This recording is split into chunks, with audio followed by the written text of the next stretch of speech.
Alright, let us continue our adventures in Pillars of Eternity. We finished up Brackenberry section of Defiance Bay, so we will probably go to one of the other areas at Defiance Bay. I think there's two areas left. There's Olga's Gift, and there's Heritage Hill, which sounds like they'll have a lot of combat in Heritage Hill. So, let's, I know I have some quests for both those zones. Let's look at the map. Heritage Hill and Andra's Gift. I'm hoping Andra's Gift will be a smaller area.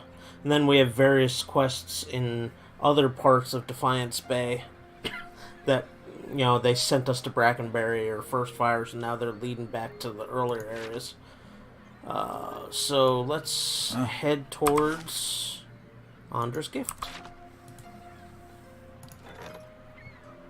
Nothing new to report in the stronghold.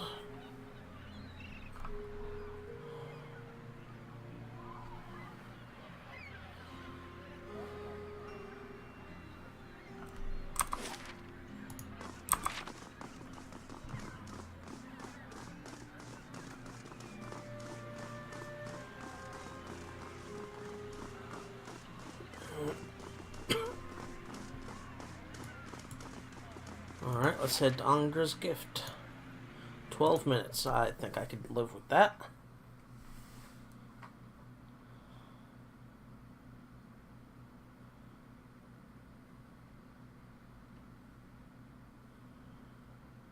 It's good to be home from work, playing games. Let's see how big this place is. Wow, pretty massive. We'll probably take a look at this top section, then this middle section, then this section, and then the various strands.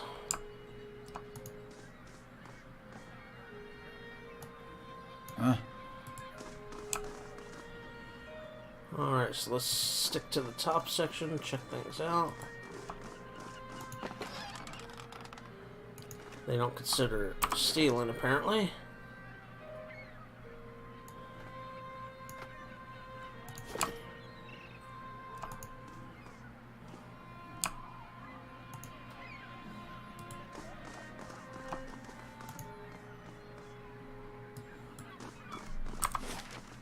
Yeah, we're just gonna kind of hang out at this top area and explore this area first.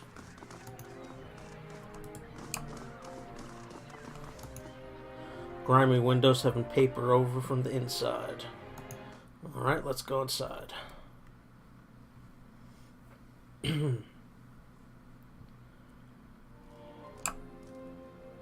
Oh, it's a drug house. What are you doing in here? This is our place. Get out! How are we supposed to do our drugs with you in here? Yep, druggy infested. Hello? Hello? Ah, something secret. It always pays.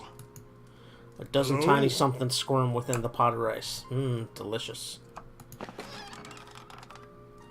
Drugs.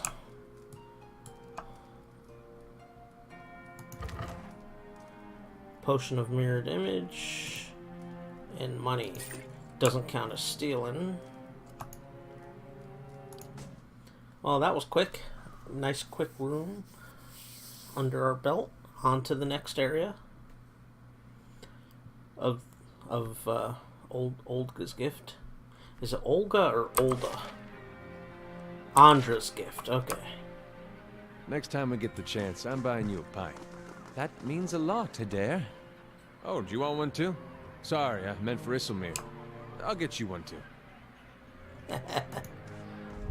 Oh, more souls.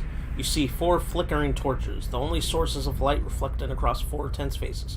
Harsh words crackle the air between them as they argue about their course. Some wanting to return, some wanting to continue. They move step by careful step through the dank cave, noses pinched and eyes alert. One, a ghostly elven woman, is thrown into the air and onto the ground with a sudden snap, the victim of an unseen trap. The group is surrounded now, skeletal hands reaching from beyond the grave at the intrusion of life in their midst. The group scrambles for their weapons, but too late. The skeletons are already upon them. The fallen elf cracks her eyes open. One of her companions falls, about to get impaled by an ancient spear. Adrenaline floods her system and she screams into action, moving faster than anyone just unconscious has a right to. Eyes white with fear, she conjures a wall of fire, incinerating the skeleton and providing a momentary reprieve for the party. Breathing hard, they share a glance as the passage is flooded with flickering orange, and ready their weapons. This time they are ready, and the skeletons last mere moments before falling to the ground once more. Another soul. You see a young woman standing against the backdrop of a wide, grassy plain. Her face is all silver and shadow in the moonlight, and she looks down at the wooden raft at her feet. An older woman lies on the raft, her arms crossed over her chest, and her eyes closed in death. Her face is the same dark gray as the younger woman's, and her head bears the same curving protuberances, but that is where the resemblance ends. The young woman takes a pendant from the older woman's neck and ties it around her own. The platinum medallion shows a crescent moon engulfed by a curling wave, the symbol of the goddess Andra. The young woman pushes the raft from the grassy beach and into the tide. She stands in the surf and watches it disappear, a silver tear rolling down her cheek. Funeral bear. Funeral bear. Alright, let's go in here, see what this is. Maybe another, druggy house. Nope, not a druggy house. The knob on the underside suggests that the table is fashioned from a derelict door. The slightest pressure causes it to wobble atop the barrels. Light, flame, and sound. We'll keep to ourselves.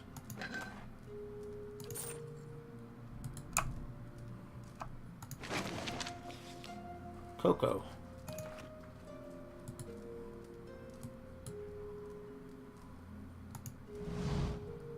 A youngish elven man squints at you in surprise. You can't just barge into somebody's home like this. Who do you think you are? Who are you? The elf who lives here. Now get out. What now? He looks at you nervously. Leave. Yeah, he doesn't want us here. We'll just leave. It's fair. It's not our house. It's always funny in RPGs that you just waltz into people's houses. You would think more people would have his reaction. Get the F out of our house.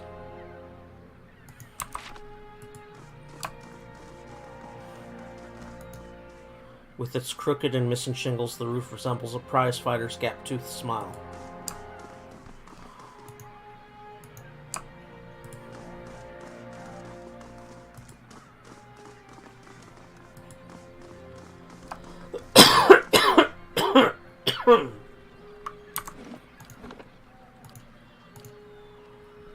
Alright, looks like another house to go in. An abandoned house. Ooh.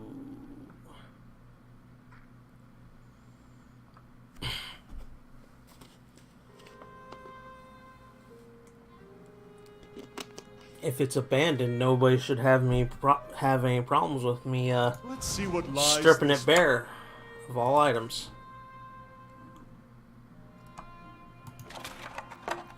Ah, excellent.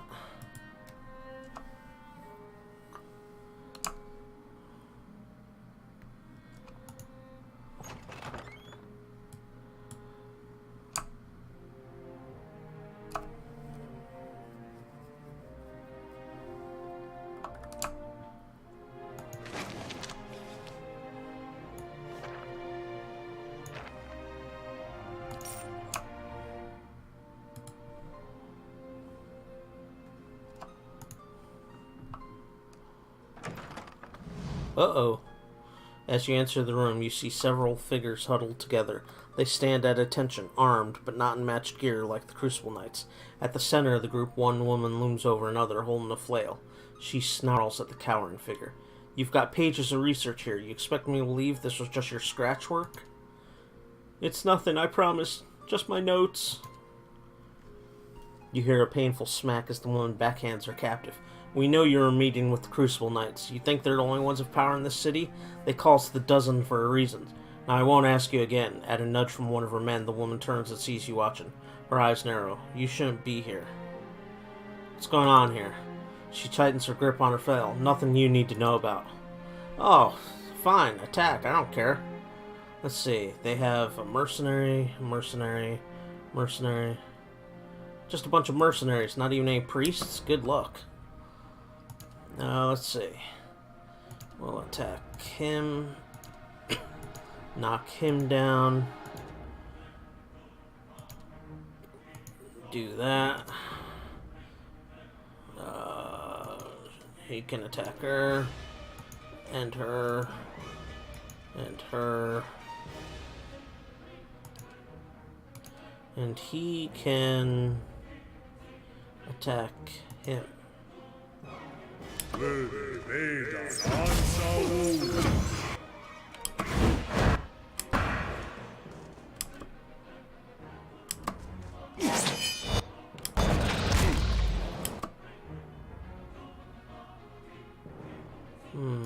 Let's see. They're having trouble attacking.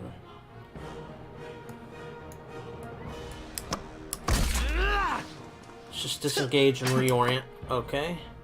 Now, let's try this again.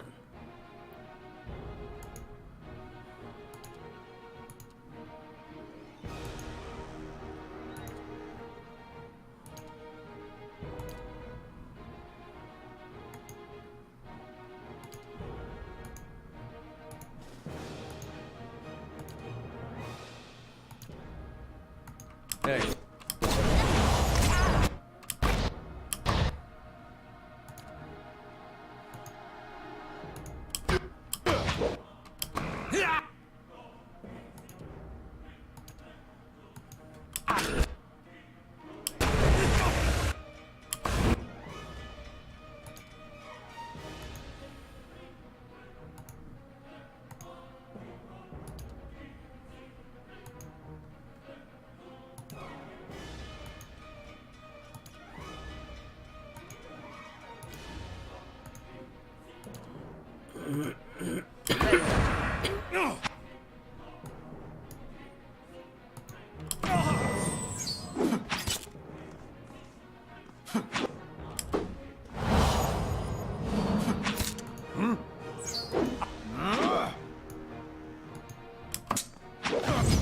That was weird. I know I had them all selected. Oh, I probably accidentally clicked on the wolf. That's what happened.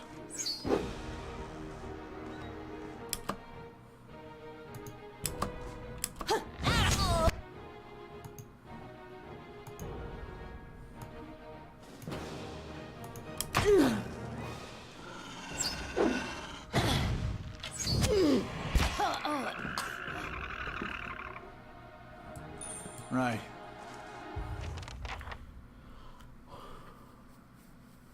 Vienna's face is covered in bruises and her eyes are wide with shock and relief. I don't know who you are, but thank you. Rapid hitching breaths punctuate her words. I was sure they were going to kill me. She wipes a tear from her cheek, wincing as her knuckles graze a bruise. What just happened here? I thought I was coming here to meet my, friend from the Republics. It looks like I walked into a trap. She shakes her head. The dozens must have been watching me for a while.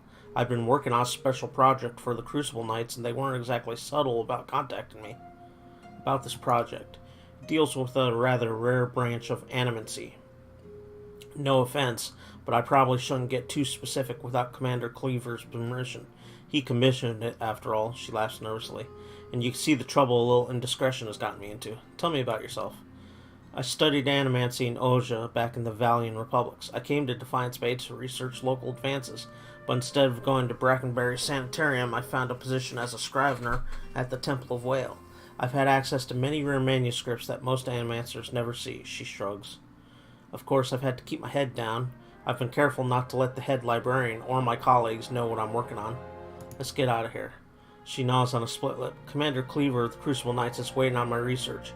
Not that you haven't already done a lot for me, but maybe you could take it to him? I'd kept it with me to prevent it from falling into the wrong hands, but you could see how well that worked out. She nods at Dadwina's corpse. She took it from me when I arrived. She takes a deep breath. Anyhow, don't wait on me. I can make my own way out of here. Two-handed... What's this?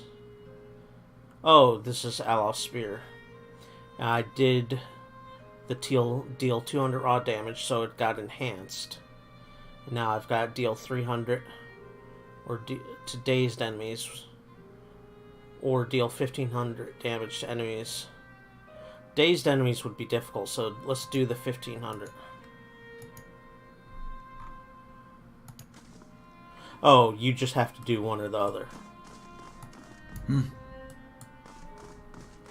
I'll take a look.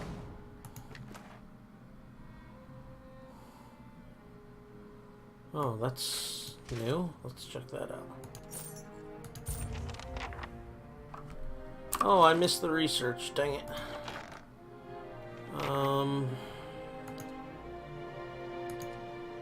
It's under here or under quest items. There we are. Pages contain Vienna's research on Engwithian techniques for imbuing matter with essence. She appears to have developed a method based on her study of animates. On the first page is a note to someone named Dunstan.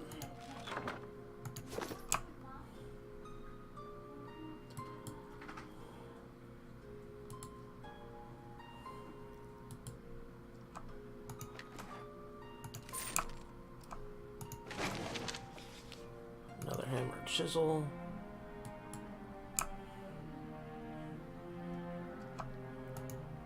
Water in the pail is murky of blood. Rope coiled around the chairs feels painfully scratchy. Alright, so another quest all completed, just have to turn it in. Let's see what the... let's see what this looks like. It's a heavy armor. Who wears heavy armor? He has medium. He has medium. Light, medium, light. Nobody wears heavy armor. I'm definitely gonna put him in heavy armor, I think.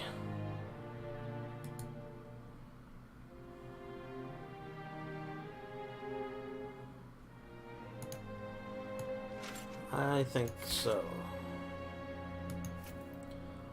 And let's see if we can enchant it. Fine. Of Constitution. And let's do Pierce-proofed. Alright, now let's look at this armor. It's a medium armor.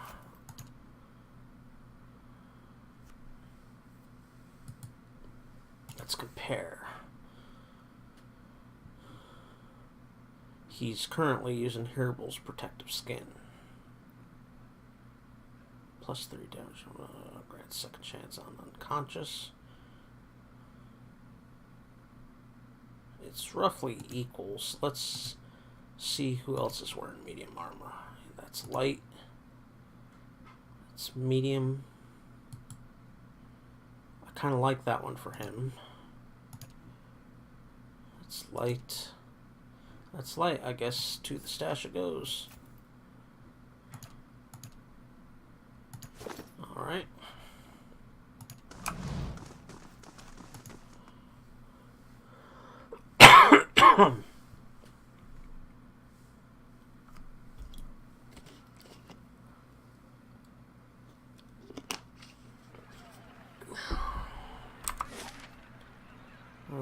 I've never been to Nasitak. Is it very cold? What creatures wander the tundra? How are your leaders chosen? Do you always ask this many questions?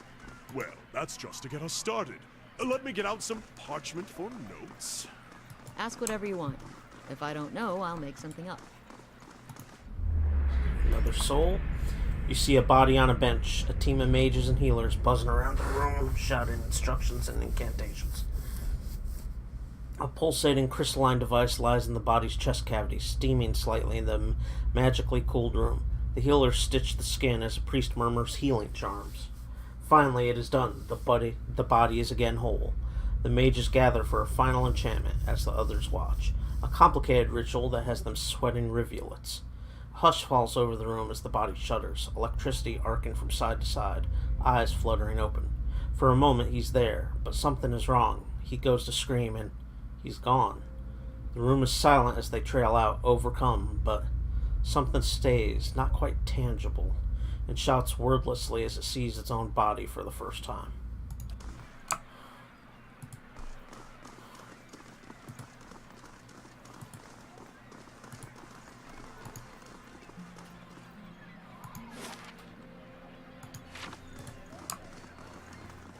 Okay.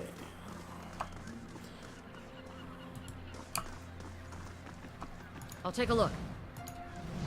So, where do we go from here? We can go down to this level, then back up to this level. Kind of in a circular fashion. Yeah, we'll do that.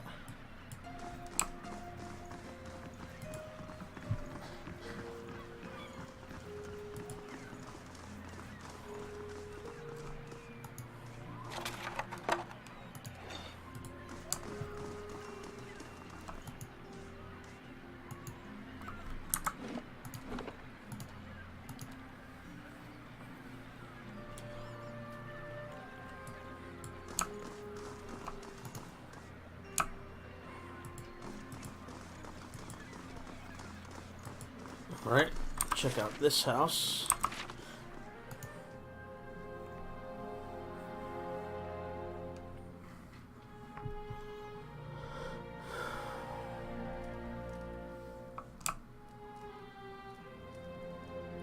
Keeping quiet.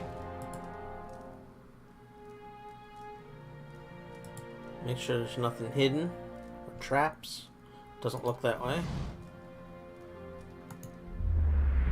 Another soul. You see a dark, foreboding room, heavy with incense smoke. Two figures stand in the center of the room, performing some sort of ritual, slow, exact, deliberate motions. This man follows along with the actions of an older man, and it becomes obvious the older man is teaching the younger one how to perform the ritual. He calls out steps, corrects imperfections, and berates the young man when he missteps. Watching the younger man's motions, you note he seems to be intentionally making mistakes, but what he hopes to accomplish with this, you can't discern. As the ritual continues, the master becomes more irritated with the young man. He walks over, leans in, and begins chastising him eye to eye. This appears to be what the young man was waiting for. The young man takes advantage of his master's distraction. Dropping the sensors he is holding, he locks eyes with the older man, completely focused on his target. A wisp of energy leaps from the younger eyes to the older, and the master stands up, eyes now milky white, rocking unsteadily on his feet. The young man never breaks his gaze on the older, slowly circling him, almost seeming disappointed. He stops toe-to-toe and looks disdainfully into the blank eyes. "Is that it?" he whispers, staring his master down like a snake. "How did I ever think you had anything to offer me?" He blinks and twists his head side to side, turning heel and striding from the room. Bright blue mist flows from the master's eyes and mouth, wrapping sinuous tendrils around his body. It slides across his arms, working its way to his abdomen, down over his legs. The mist speeds up, moving faster as it circles the master's body, glowing brighter as it does. The speed increases until it no longer looks like mist, but a shimmering cocoon surrounding the old man's body. A faint humming buzz emanates from the mist, growing louder and more forceful by the second. The young man stops in the doorway, looking back at the older man, only a mild interest in his eyes. With a whoosh, the air around the master ignites, starting him on fire. The smell of his own burning flesh breaks him from his reverie, and a scream erupts from his lungs. The young man turns around again, unmoved, and walks away, leaving no one to hear his master's dying cry. You see a young man contort, screaming, strapped to a wooden table. Above him, a machine crackles. Tiny strikes of lightning caressing his emaciated frame.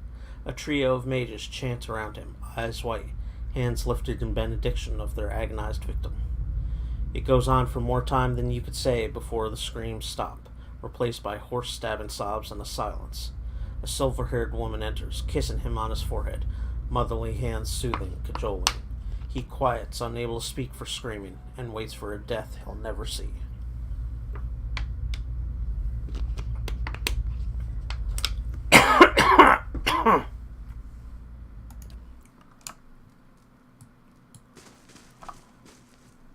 Keeping quiet. They'll see me if I try and take that. But I just want to see what it is. A dozen tiny somethings squirm within the pot of rice. The bed is stiff as a plank. The worn, grimy blankets feel as if they'd come apart in the wash.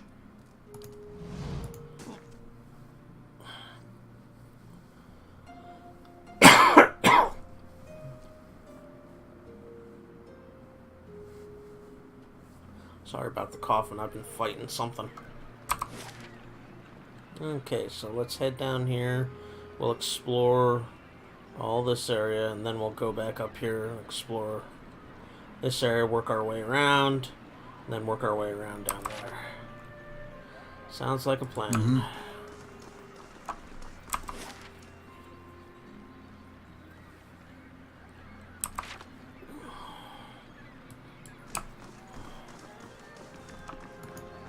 With its crooked and missing shingles. Oh, same thing as before.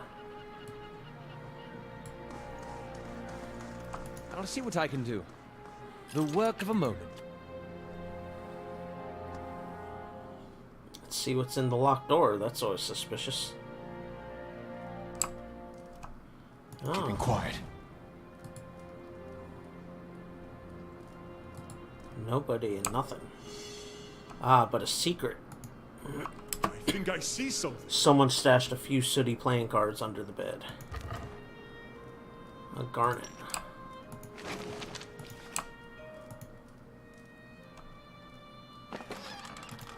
Just some food.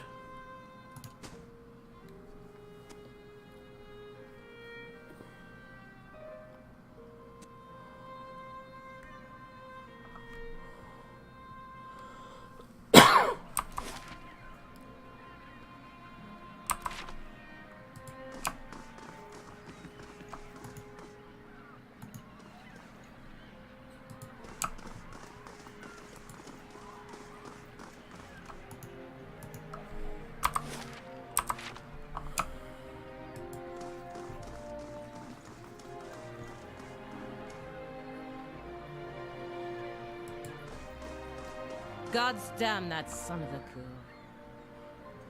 The angry woman clenches her jaw and stares out towards the harbor with glimmering golden eyes. Eventually, sensing your presence, she turns her feathered head towards you. Want to run a down on its luck Valiant Trading Company? If you have more than half a brain, you could really do something with it. She clenches her jaw and continues quietly. As long as you're willing to clean up a few bloodstains. Let's go stoic. I'm stoic and rational. The woman smiles faintly at you before turning her attention back to the warehouse. She grimaces, giving you a slight nod, and walks off.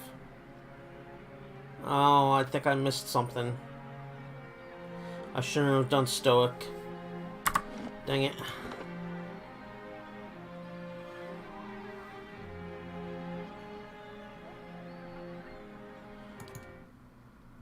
I think I missed a quest.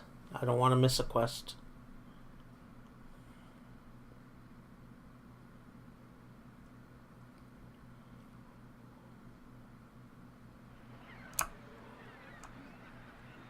Sure.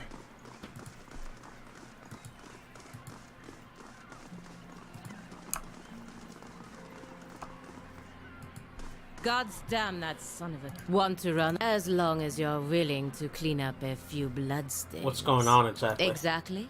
If I knew that, I'd be in a better mood. The only thing I know exactly is that Mestre Verzano is determined to wind up in a grave before the season turns. The woman looks back at the warehouse for a moment and grimaces. After a slight nod in your direction, she storms off. So maybe I didn't miss it. Maybe it's just something that leads into something else. That makes sense.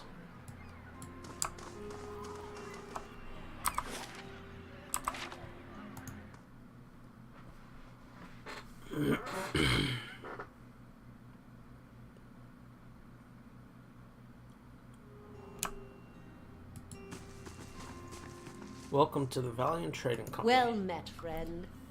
A young woman stands behind the counter, watching you with quick, intelligent eyes. Welcome. This is your first visit to the Valiant Trading Company, is it not? Please, let me know how I can assist you. Her tone is both professional and inquisitive. What is this place? The Valiant Trading Company is an association of merchants from the Valiant Republics. We oversee trade deals and negotiations on behalf of our merchants. She gestures towards the door on her right. This is our warehouse where we store goods in transit. You have more business to discuss? Who are you? I'm the assistant manager of this warehouse. Currently, I help Verzano run things, but I'll take over when he retires. Or when the company bosses back home decide it's time for new management. She rolls her eyes. Farewell.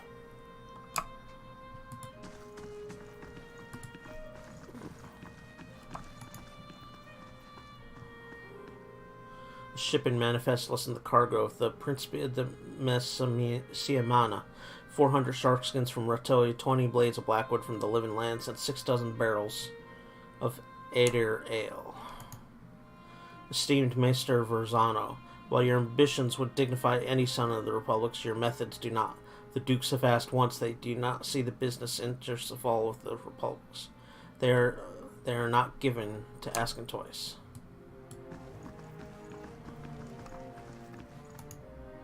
Bundled navigational charts and nautical maps. Keeping an eye out. There's nobody here to see. So there got ergo not stealing. Margaren's fire casts light in dark places.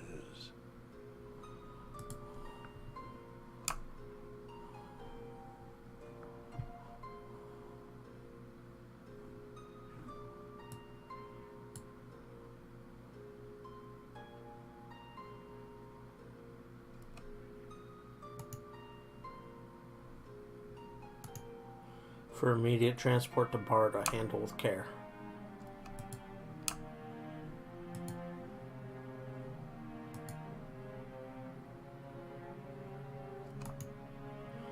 Live specimens do not open.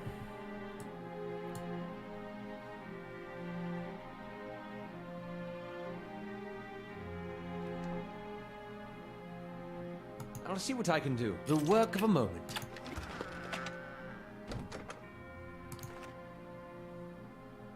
I'll see what I can do. The work of a moment.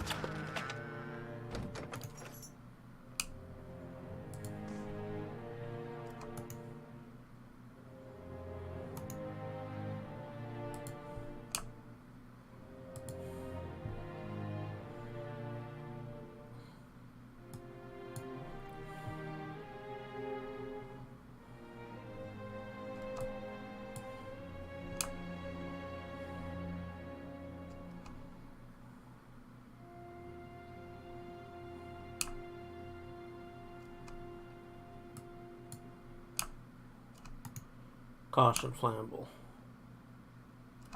I'll see what I can do. The work of a moment.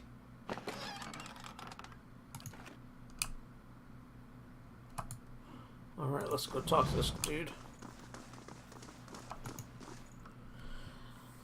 Maester Verzano. A man stands in the corner of the warehouse, directing traffic. Gems wink from the many rings on his fingers as he points and waves at the laborers. His silk clothes, though finely embroidered, aren't new. You notice a couple of mended seams around the shoulders and a discreet patch on one elbow. Hail, traveler. When he sees you, he throws his arms wide in expansive welcome. Greetings! You have come to the warehouse and headquarters of the Valiant Trading Company. He consults a pocket watch. Some of the gold filigree is chipped away. But you are late. I sent word to the expedition hall yesterday. This delivery cannot wait. He snaps the watch shut. Who's that feathered one? Ah, you must mean Pelagina. She's a paladin in the employ of the Valiant Embassy, he chuckles. She's a good soldier, but not so good at taking orders. Too hot a temper, I'm afraid. She seemed angry. He laughs again. That is no surprise. She's hot-headed. A woman in a brotherhood of paladins and touched by the gods in such an unusual way. Something else I can help you with, or shall I return to my business? What's the delivery? He tugs at his beard. I must assume, then, that you are not from the company I contacted at the expedition hall. He waves a hand. But you are here, and they are not. It is a bag of bitter squash seeds, which are prized for their medicinal properties. Few merchants in Defiance Bay deal in them, but those who do know their value. Seems simple enough. Why ask me? A frown distorts his meticulous goatee. My own couriers have been robbed and beaten these past weeks. It would seem that some of my competitors resent my success. In any case, you are a known associate. You would be left alone, and if not, he shrugs and grins, you look like you can handle yourself. You are right. And as for your integrity, I suppose I'll just have to trust you, as you will have to trust my assurances that you won't find a buyer outside of my contact. I'll do it. He claps his hand together. Excellent. Now deliver this package to a man named Gareth at the Goose and Fox on Copper Lane. He will know what to do with it. He slips a bag of pebbly seeds into your hand. Return to me when you are done, and I shall see to your payment. Hail and well met. Tell me about what you do here. I am a merchant from Anzens, the fairest of the Valiant Republics. Here in Defiance Bay, I run the Valiant Trading Company. He gestures at the stacked crates. We ship cargo to and from the Republics. We're part of the grandest mercantile organization in the world. Anything you can imagine, we can ship it. He grins. For a fee. I'd like to know more about the Valiant Trading Company. We are a confederation of merchants and traders from the Republics. He looks proudly around the warehouse. We sell all manner of goods and equipment, and for years we've been enjoying fruitful contracts with many shops, inns, and armorers throughout Defiance Bay. His smile flickers. Something wrong? It is nothing, he waves a hand. Only that competition has grown especially fierce in recent months, but I suppose this is to be expected given the legacy, as the local calls it. Alright, so new quest. There's a door here that probably leads out.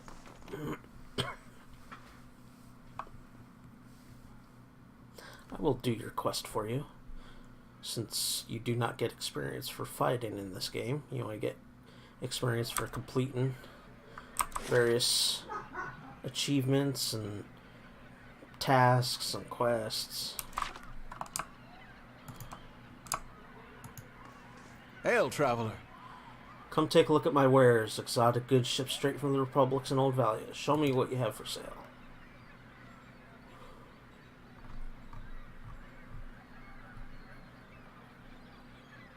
Brains. He really does have everything.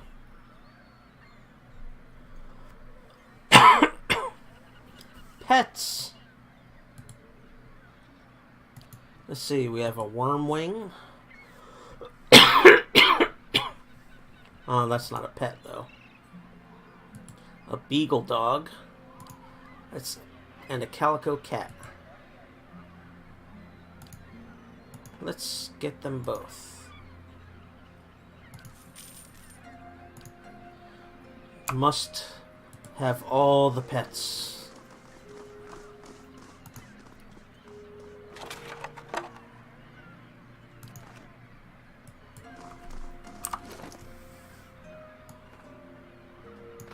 Gonna have to keep the doggy for now. There's the doggy. Doggo. The ropes dangling from the crane sway in the ocean breeze. Let's see, we're heading up towards here. We want to finish that.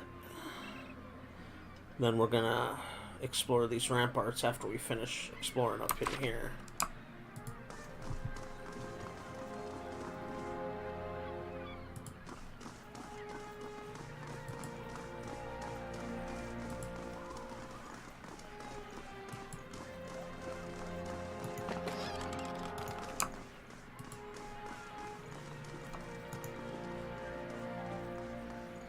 Surrounded by scattered planks, it isn't clear whether this skiff has been half-built and abandoned or cannibalized for lumber.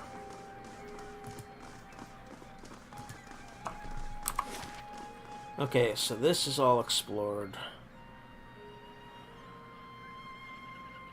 So let's go up here.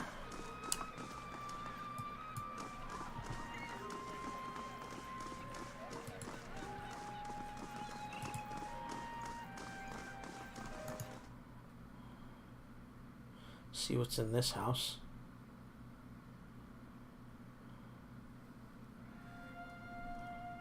Let's see what lies this way. Are you here about my boy? No, we're just here to see if there's anything interesting in your house. A pale green fuzz has colonized one of the loaves. A quiet, motionless shape is swaddled between filthy rags and mouth-eaten towels. Nothing's hidden, no traps, apparently. The woman looks like she hasn't slept in days. Her hair is a rat's nest of tangles, and her eyes are lined with shadows. She casts an anxious glance at the door. Her eyes widen somewhere between hope and apprehension. Are you here about Darren? Calm down and start at the beginning. It's my son. His father, Wade, took him fishing 2 days ago, and I haven't seen them since. The neighbors are no help, and the city watch hardly bothers with the gift these days. I'd be on the docks and looking myself, but I can't leave the baby. Her eyes wander to a crib, and she lowers her voice.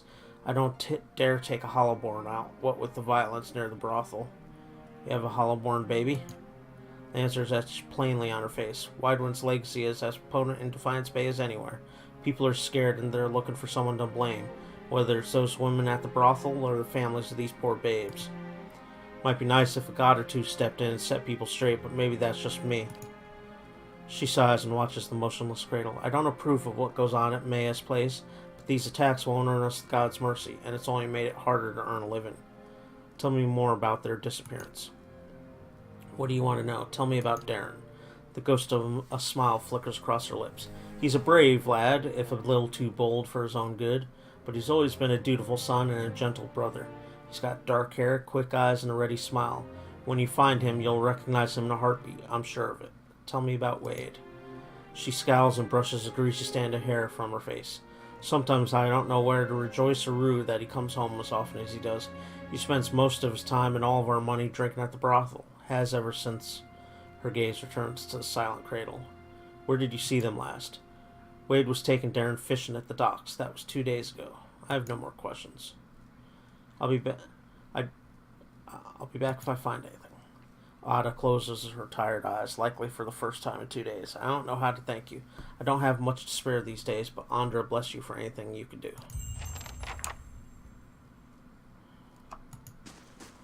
Another quest. That's okay. We'll get these quests in Defiance Bay all wrapped up at once. Loose ends. Some are just waiting to turn in. Bring back the feisty one. There's a woman can do some damage squeezing her legs together. It isn't a parlor trick. Besides, she doesn't take orders well. She has backbone, that woman. Does it scare you? No, but I won't be responsible for what happens if you call her whore.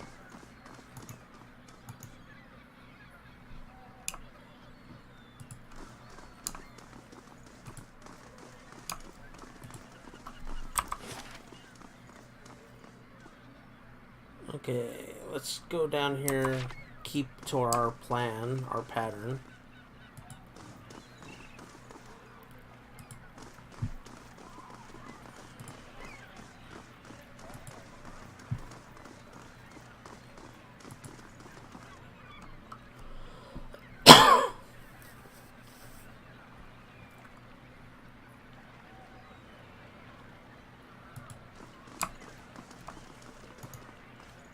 The man's fancy clothes are ripped and blood flows from a fresh cut above his eye. He tries to push himself up, but his arm is shaken. He winces painfully. What happened?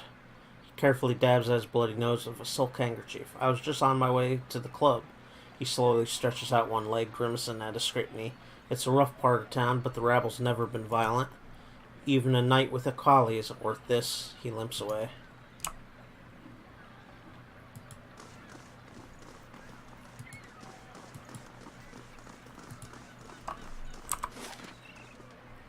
Okay.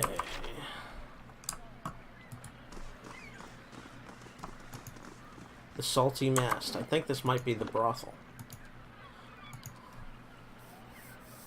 So if you're under 13, you're not supposed to be on Twitch. But also, it's a brothel.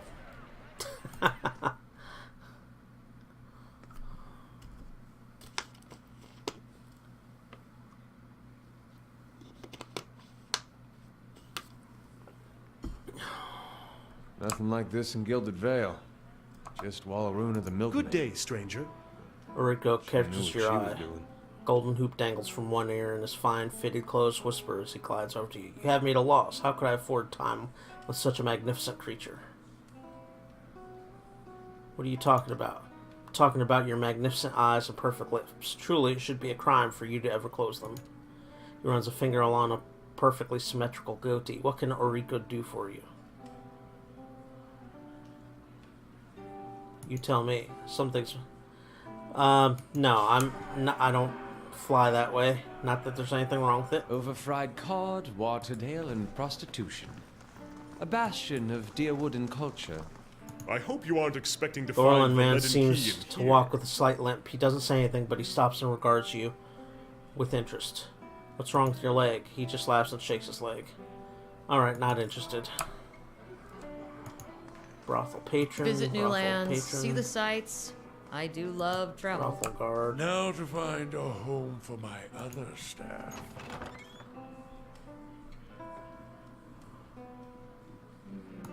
Let's close that and wait. Finish exploring here first. Good day to you. The Amao woman watches you suspiciously. One hand is tensed at her side, but as you approach, she relaxes and gives you a friendly, if weary, smile. I don't see many outfitted like you who aren't looking for trouble. You aren't looking for trouble, are you? Is there someone here named Cyril? She laughs. You must be new in town, dearie. She's only the most sought-after girl in the district. You want to spend time with her, just ask. She's 1,000 for the night, but she was worth every pound, or so they tell me. Fancy you go with her? She nudges you in the ribs. Best money you could spend in the gift. Maybe another time. That's what everyone says at first. Tell me about this place. I thought that was clear as the crystal waters below the docks, she laughs. This here's the Salty Mast, the most famous house of pleasure in Defiance Bay. We've got drinks, beds, and good company to help you enjoy both. Of course, the club for refined and prestigious gentlemen is upstairs. You'll find several of the hardest working boys and girls in Defiance Bay up there, too. A knowing grin warps her blue markets. Now, just what can I do for you, for a strapping lad like yourself? Let's see what kind of refreshments they have. Nothing of interest. Welcome. Any of your regulars interested in earning some coin? Aye, if only they can spend it again. Alright. Good day, So it's stranger. like this place's version of an inn. I'm here for some quiet time. Quiet, loud, however you like it, as long as you pay up front. I've got ladies, lads, and a few I'm not quite sure about. Go talk to whoever tickles your fancy, unless you fancy Cyril, in which case you could settle with me. What can you tell me about Cyril? Oh, I already did that. Maybe another time.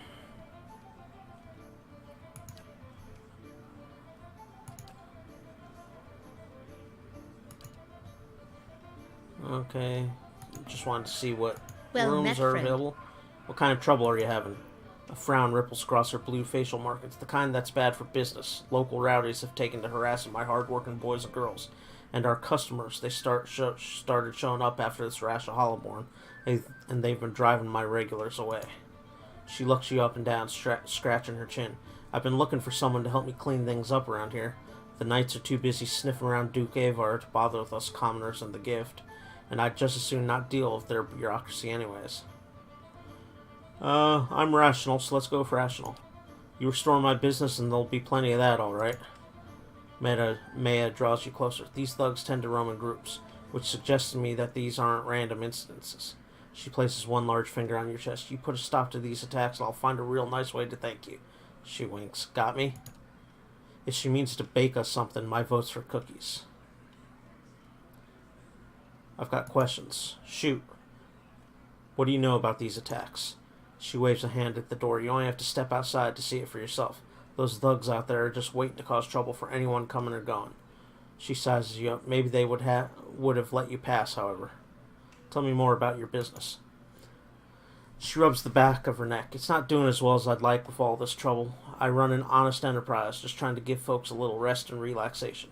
She nods at you and lowers her voice. You help me out and I'll see about getting you a special discount. Can I ask you about something else? Knowing grin wraps her blue markets. Now, just what can I do for a strapping lad like yourself? Okay, so I gotta find and confront the thugs. Alright. Half-finished tankards of ale and bottles of wine leave wet rings on the bar. Scattered plates hold fish bones and grease. Wade's eyes are red-rimmed and unfocused. He stares into a filthy mug as if searching for sun. He shivers and takes another drink. Tap Wade on the shoulder. His eyes are filled with shame and self-loathing. What do you want from me? Your son's missing. You better explain what you're doing here. Wade buries his face in the sand. It's not like that. I was taking the boy fishing and I just wanted to stop on the way for a drink. A quick one. So I told him to wait for me outside. I only meant to stay a few minutes, but by the time I came out, he was gone. And you sit here still, she snorts. He stares at his mug again and takes a quick drink. I don't know what I'm going to tell Ada.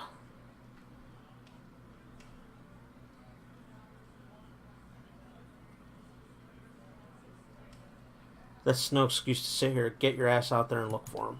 You think I haven't tried? I've lived in Andra's Gift all my life. When someone's been missing this long... Wade turns back to his drink and takes a long gulp.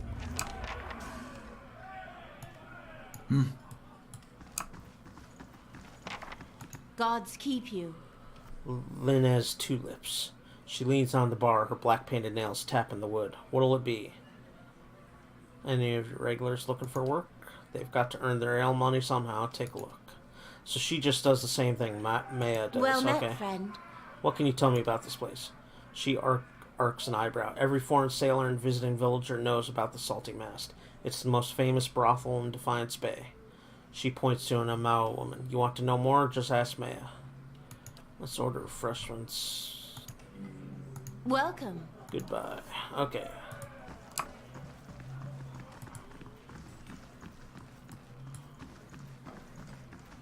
Captain Pepperjack. That's a cool name. Reach out for the soul. You see the prow of a ship slice through the deck of another, a valiant spice vessel, and are immediately accosted by splintering wood and panic. The pirates are upon the ship in the space of a shout, all elbows, gold earrings, and violets. Crewmen are hurled, shoved, and punched off the deck as the dog-eared captain boards. The hunt begins immediately as water begins to claim the wounded merchant vessel. The larger cargo boxes are ignored entirely in favor of the smaller, more delicate boxes and jars. The captain stands, water snarling around his ankles as he waits for each of his crew to return to the ship with their plunder. Counting them off, he takes a running jump and grabs the railing, hauling himself aboard as the remains of the merchant vessel are devoured by the ocean below. The crew applauds, raucous cheers and laughter as they begin to sort through the valuable Valian spices. The Fansington would eat well tonight. Hail and well met. Not from around here, are we? The young one's voice rolls with the saucy cadence of Andra's Gift. You'll need a local girl to show you the highlights. Lucky for you, I'm one of them. And what local attractions would you recommend? I'd rather show than tell. Maybe another time.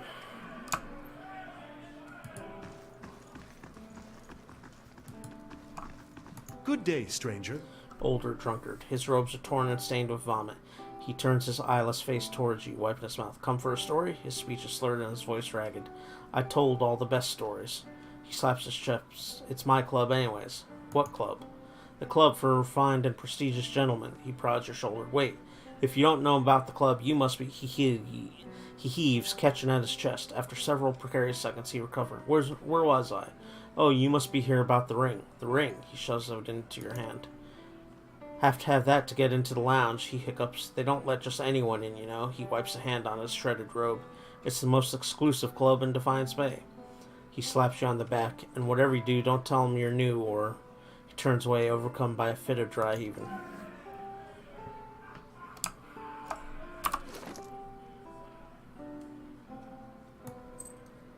I'm a refined gentleman. I will accept that.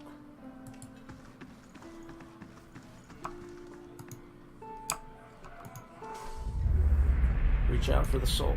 You see a tall woman crouched over her drink, sitting alone in an unkempt inn. What few other patrons are there leave her well alone, walking a wide berth as she drinks. Even the innkeeper avoids her eye as he serves her a procession of drinks, but she seems to take no notice.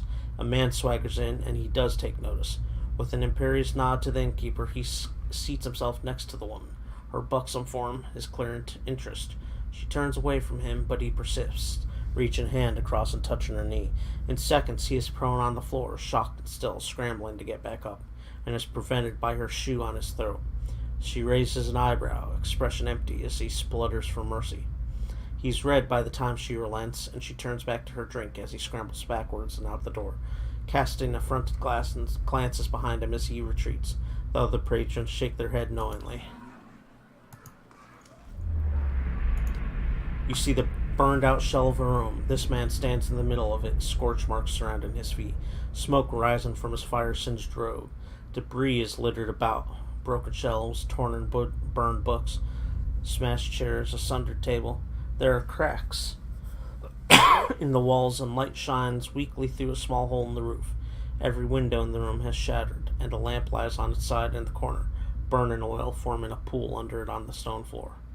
The man looks around, surveying the wreckage, his eyes stopping briefly on the 5 bodies lying amidst the debris.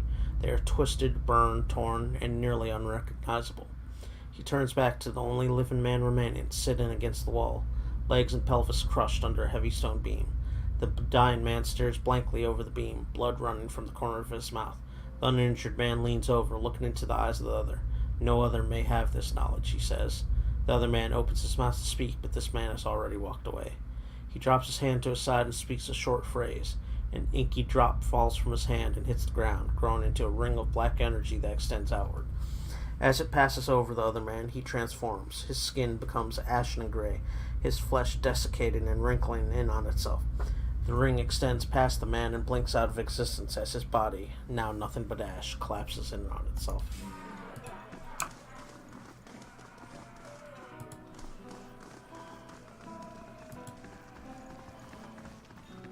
Alright, talk to her, talk to him. Okay, so let's go in a circle around here. And then we will go upstairs, I guess, first.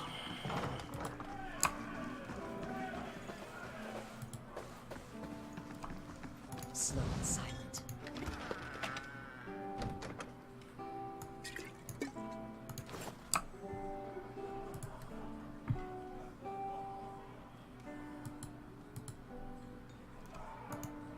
Roll bills and receipts show amounts paid to Maya's staff as well as her expenses for ale, fish, and new linens.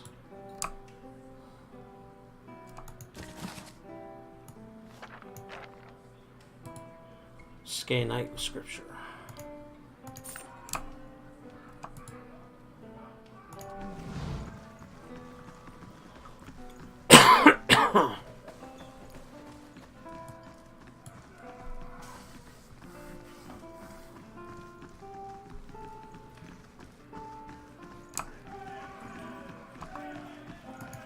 Chef.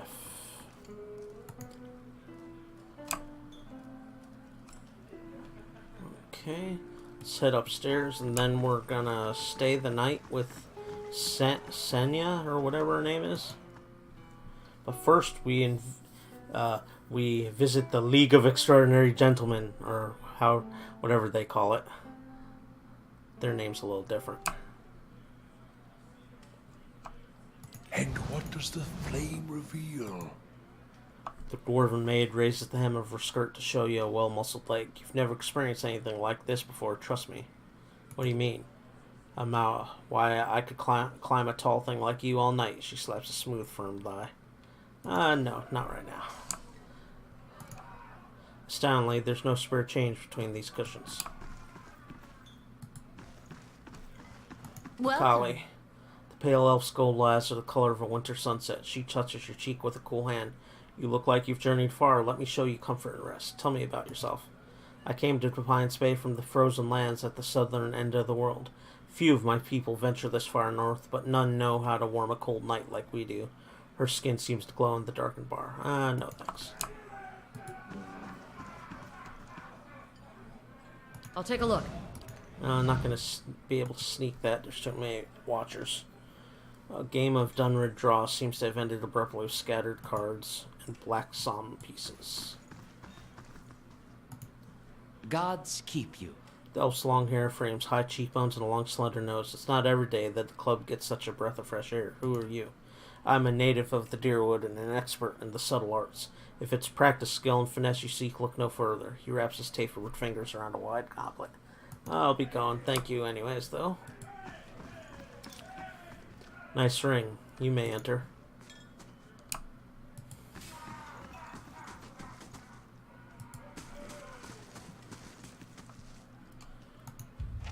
If you want to meet Cyril, talk to Maya. Yep, I already kind of knew that. I shall be discreet.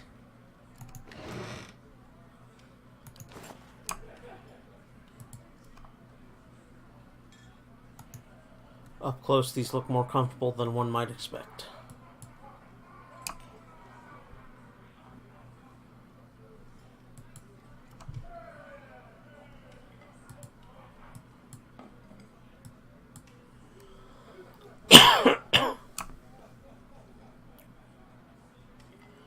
Brothel patron. Let's see what's in door number 1.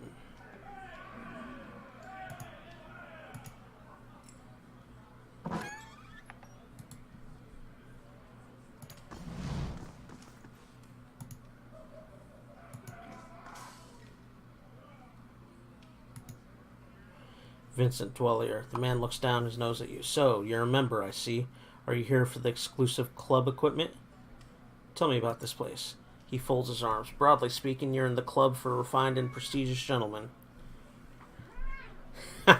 Yeah, I really don't want any of these things. As it is, I'm going to have to spend a night with the one lady that's going to cost me 1,000 pounds just to complete the quest. On the upper floor of the Salty Mast. He tilts his head. More specifically, you're in the members-only lounge, which means you've been part of the club for at least a year. He eyes you suspiciously. Our rules are strict, but they keep the riffraff out, mostly. Let's take a look at the stock. Collecting the finest equipment for over a decade. I guarantee you won't find a superior collection. Yeah, exactly. A hooker quest. So how did Stardew Valley go, Tipsy? Did you make any progress with Leah?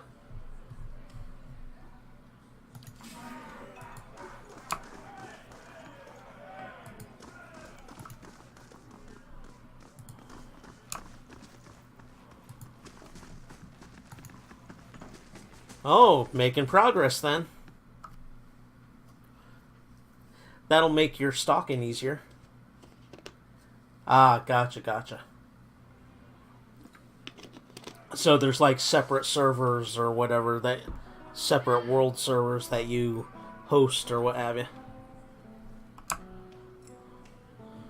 Alright, let's see about getting that quest done.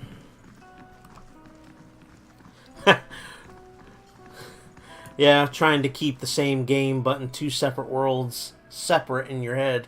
It's like, you know, your farm and the village is kind of this way in one, this way in another. Are the people's names the same? Are there like the same people in both worlds? Or are they kind of randomized?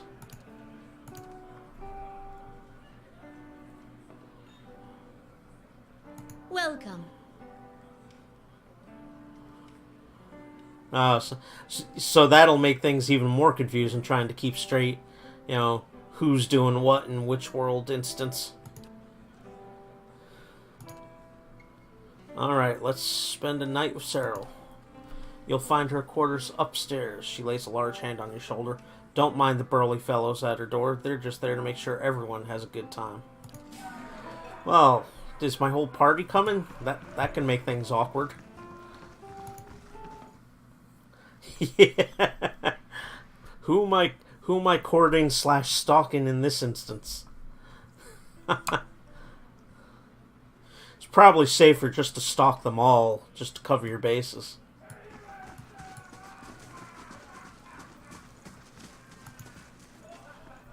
Alright, let's save before we go in there.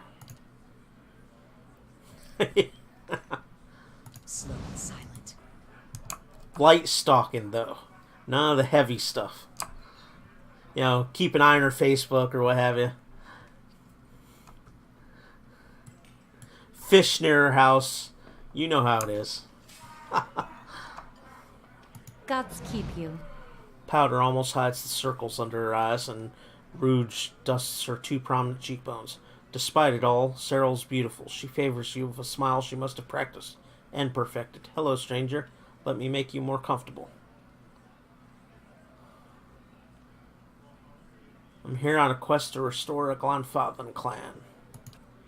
She takes in your attire. So you like role-playing? I could work with that. Your friend Thirstwind sent me. He needs that medallion. So do I, Cyril raises her chin. I offered him his half of the money, and he refused it. She crosses her arms and paces in a slow circle around you. I'm sure he told you all about his broken clan. Did he also tell you that I got him where he is today? I really am sorry for him, but I'll bet you anything he lives better now than he did in Eric Glanfath. I've worked a long time for a way out, and I'm not giving it up just because Thirstwind suddenly got nostalgic.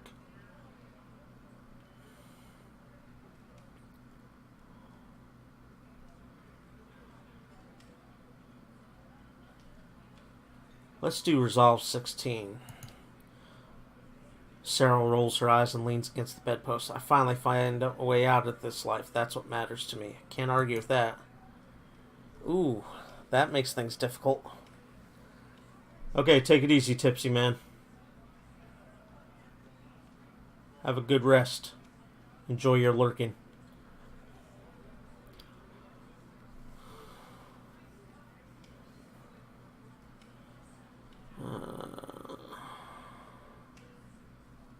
I'll buy it from you. It's worth 6,000 pans. If you got that coin, I'll gladly help you spend it.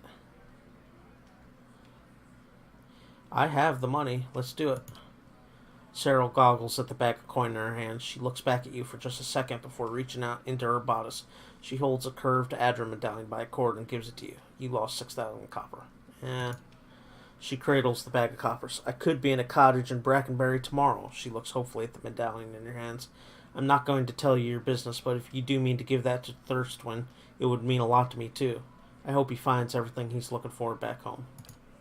She pulls a moonstone ring off her finger. Please take this. It's always given me an edge of people around here, but I'm done with that part of my life.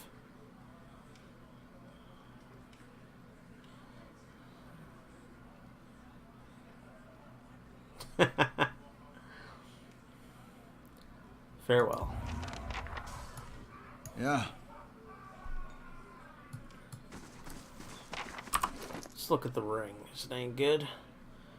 Measly 2 resolve.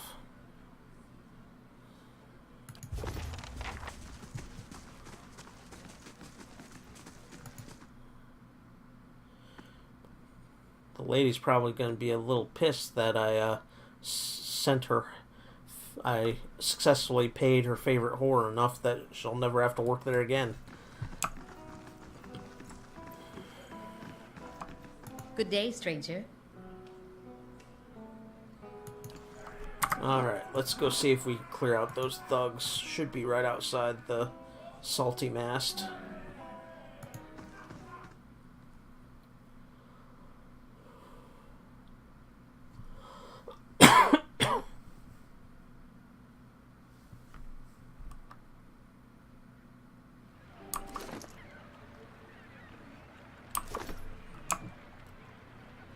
Okay.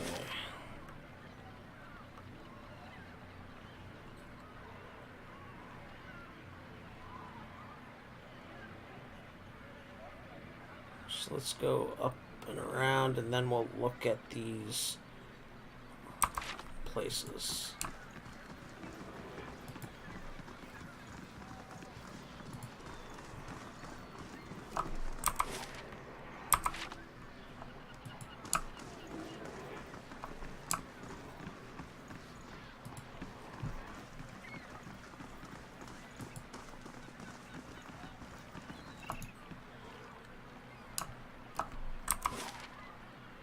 Alright, let's head back up.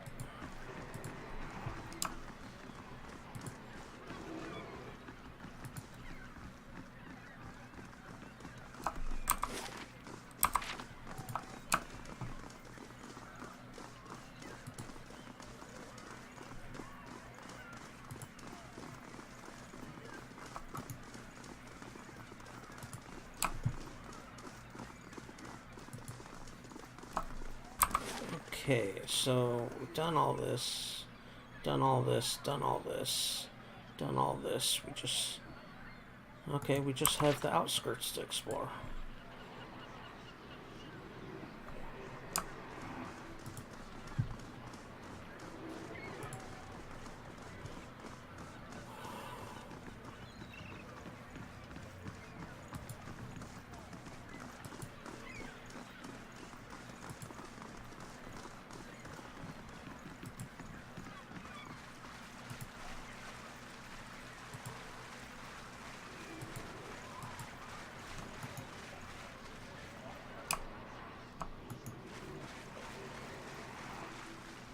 I wonder what that is. What do you suppose that bally thing is?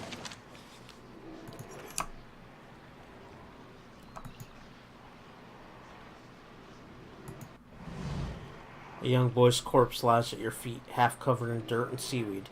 His hands have stiffened around a dagger. A soul lingers nearby. Something confused and lost in the seaside fog. Reach toward the soul. As you reach for the soul, it lashes out. Glowing mist strikes at the air around you. The soul can't touch you, but you feel it burn with a feeble, uncontrolled rage. Calm down and show me what happened. The soul flickers. It ripples towards you, timidly at first. As it swirls around you, you experience wonder, fear, and the joy of running between the ships at noon. With a jolt, it pulls you into the streets around the salty mast. Women with painted faces weave between men stumbling in and out of the lamplight. Father's gone in for a drink, just like always. He said he'd only be a few minutes, but it's been hours. The man guarding the door only laughed when you tried to explain this. There's always a back door. In an alley, 2 men have cornered a woman. Her cheeks are streaked with tears. She's backed against the wall and looking away. They're inching closer. You step forward. The men barely acknowledge you, but the woman looks at you, a plea in her eyes. You've seen that look in abused strays. In your hollow-born sister, that time father took her from her splendid cradle into the filled wash basin. You were brave that day. A knife is in the thug's belt. It's in your hands, and now it's in his thigh. You're small and fast, but not fast enough. Fingers bite into your arm, and a muddy boot sails towards your face. Then everything is muffled by cold, brackish water. The soul retreats from you. It pulses with a question. Life is unfair. I won't expect the next one to be any different. That's stoic, and I'm stoic and rational. Darren's soul absorbs this thought and ebbs in the ocean mists around the dock.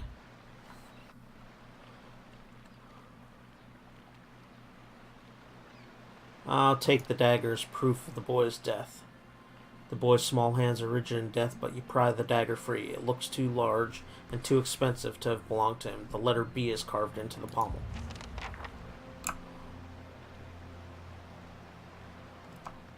Laying low.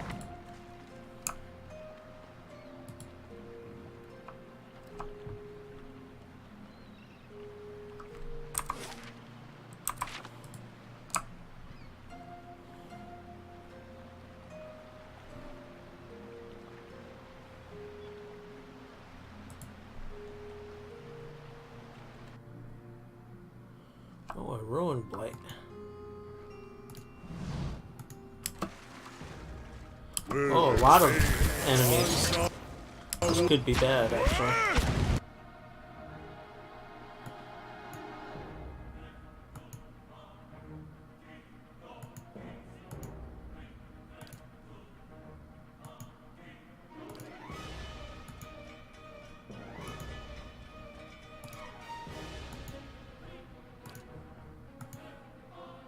What?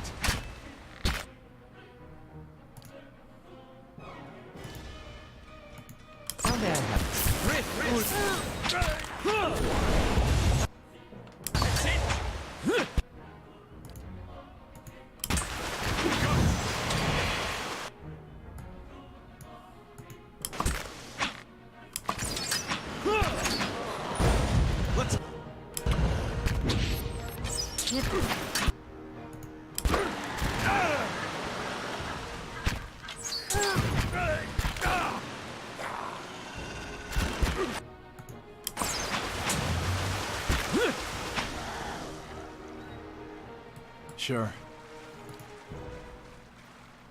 Easy enough. Margren's fire casts light in dark places.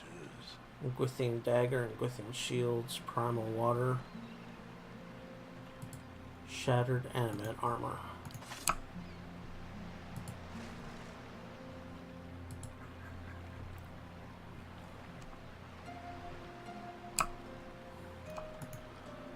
Barnacles across the hull of this beached boat. Something, the jagged adder fingers most likely, has clawed deep rifts in the wood.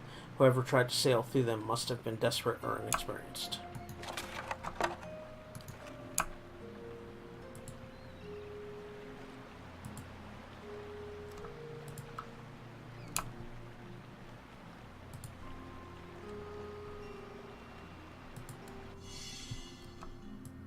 I wonder what this is.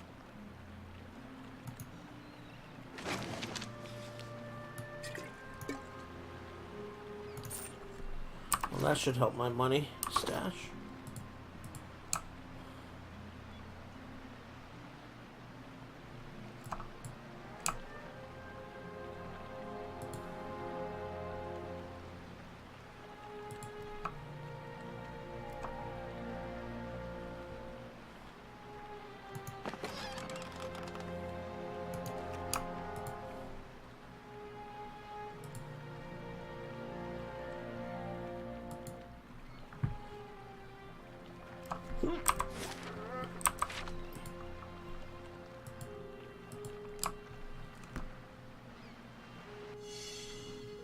Oh, found something.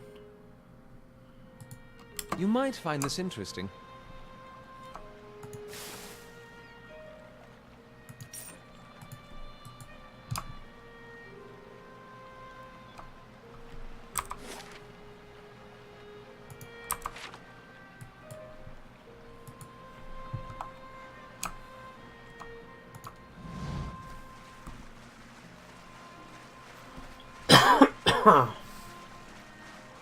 Hello? Hello?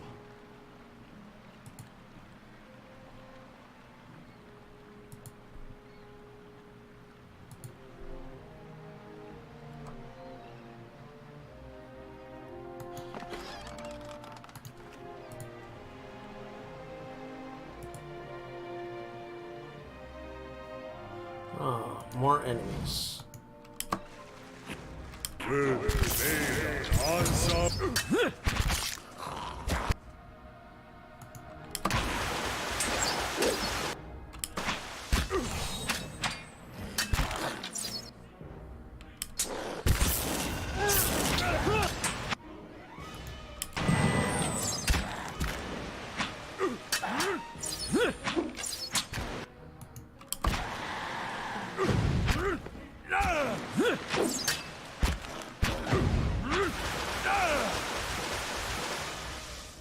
Easy enough. Laying low. Muscles cling to the bricks and planks, their shells sharp enough to cut flesh.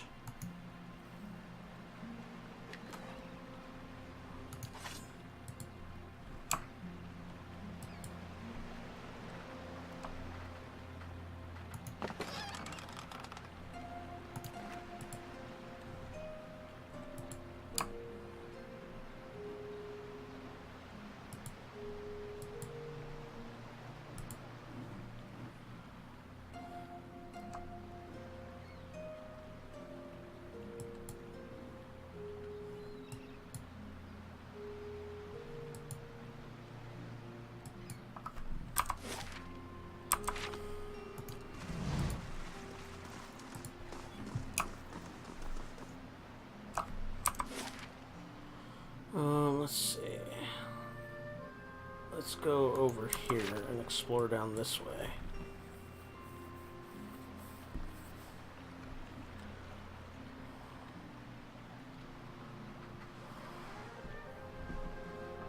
Harassing thug, what have we here? Another tourist in the gift. He nods to his shifty-eyed companion. Let's give him a proper welcome. Let's talk this through. He draws a sharpened blade and smiles. I'm afraid you're missing the point, friends. Alright, here's the thugs we have to slaughter. Not a problem.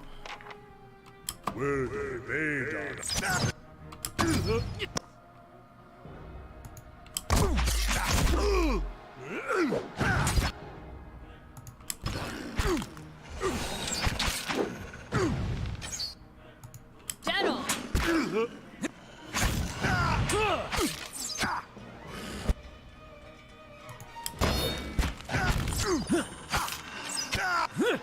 Thugs just didn't know who they were messing with.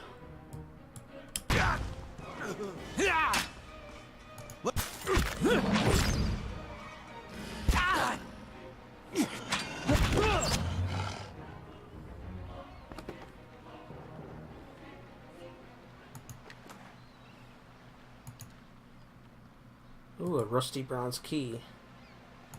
Don't know what it opens.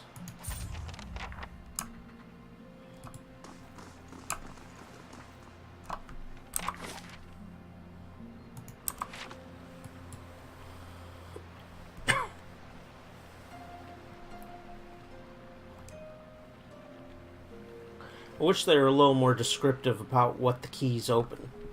Especially if you've already been to the place. If you've already been to the place, let it add a blurb to the description on the key. Open such and such at such and such location. But only if you've already been there. But that's just me being old and lazy, I guess. Let's see what lies this way.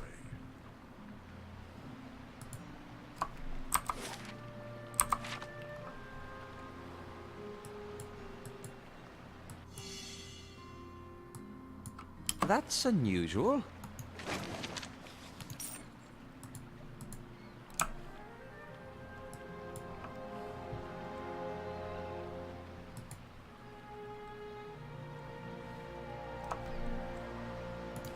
Okay, so that's the end of the road there. Well, maybe not. Maybe not, actually. I think I can go through here. Cast light in dark places.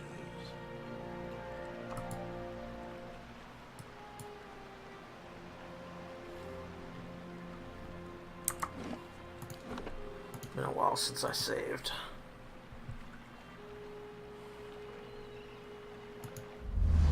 Another soul. You see only the barest glimpse of a jagged, disfiguring scar before it is hidden with a hood as the man prepares to leap. One window to another, scaling a trellis with soft gloved hands, he moves promptly through the upper stories of a careless city. The afternoon is lethargic, empty, and he quickly hits 3 targets. A scroll hidden in some noble woman's cabinet, a bottle of dark red wine from a blackened and dilapidated cellar, a pouch of coins from a wasted, overly rouged young elf. Rouged young elf. He buys himself dinner at an overly orange, raw-scrubbed inn and swills the wine as he eats, but his eyes are on the door. He is barely finished when it closes behind a sour white elf, red eyes demanding answers. Unperturbed, he kisses her on the cheek, discreetly placing the scroll in her pocket before returning to his meal, a significant deal richer for the gold in his hand. You see an elven woman, her colorless complexion almost invisible amidst the falling snow. She's wrapped in white fur, tense eyes squinting in the glare. She moves rapidly, boots barely marking the snow underfoot, snapping glances behind her. A howl rises, quickly joined by another and another, and she loses a prayer to the wind as she begins to run. The wolves gain ground quickly, loping effortlessly towards her. She fumbles with her spellbook, but is trapped in loops of leather on her back. Cursing, she changes course towards the jutting outcrop of ice. She can hear them now, hot breath crackling in the frozen air. Breathing hard, she tries to run faster, nose crinkling against the sweat down her face, clammy. With a cry of relief, she reaches the ice and disappears. She falls into the small opening with a muffled thump, holding her breath as the wolves try to track her, confused, in the snow above. She shivers uncontrollably from cold or fear, and she tries to wait. Apparently she survived, though, if I'm talking to her, reading her soul. And what does the flame reveal? Okay, so let's go back to the Salty Mast and see if they have anything to say about the thugs I just killed.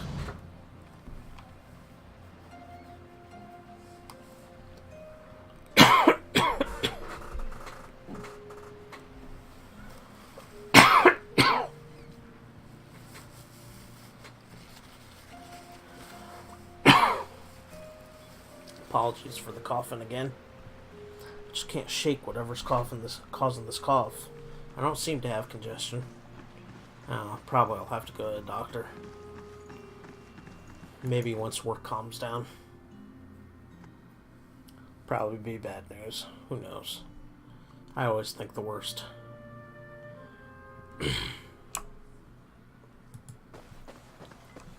Gods keep you.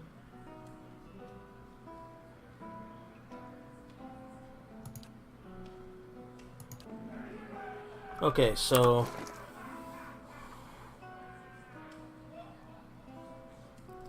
let me look at the quest about those thugs then, because I took out a batch of thugs.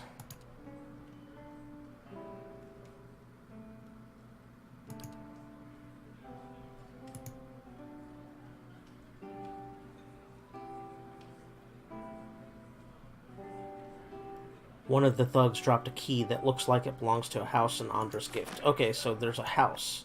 I have to find a house.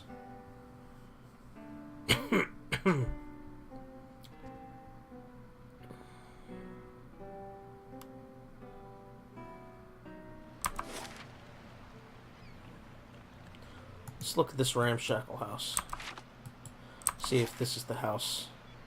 There's also Oda's house. I do have to turn in Kolfeg's house, an abandoned house. So we'll just visit all the houses in turn. Actually, I'm right near Oda. And with that comes authority I have a quest to and turn in at responsibility. Oda's I have to house. say,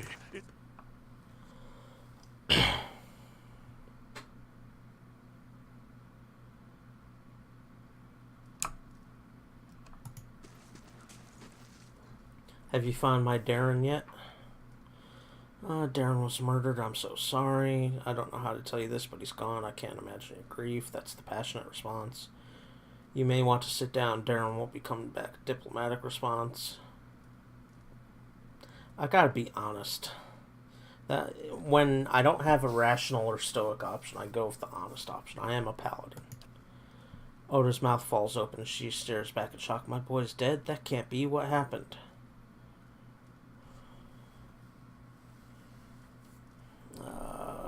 I have a rational and a stoic option. He crossed two dangerous men near the brothel. He's gone. Would hearing the details make any of this better? Let's do the stoic option. Her breath hitches in her chest. She squeezes her eyes shut and hides her face behind a filthy sleeve. No, I suppose not. She sniffs and wipes at the tears on her cheeks. Maybe it's better to remember him the way he was, young, happy, and full of life. Here, take these. I've been saving several keepsakes for Darren one day, but he won't need them now, and I doubt I'll have another child to pass them on to. Defiance Bay, moderate positive. Yeah, I feel bad for the lady. Now let's go back to the brothel and tell the father that his dalliances in the brothel got his son killed. Since it's his fault. Indirectly. Taxes collected.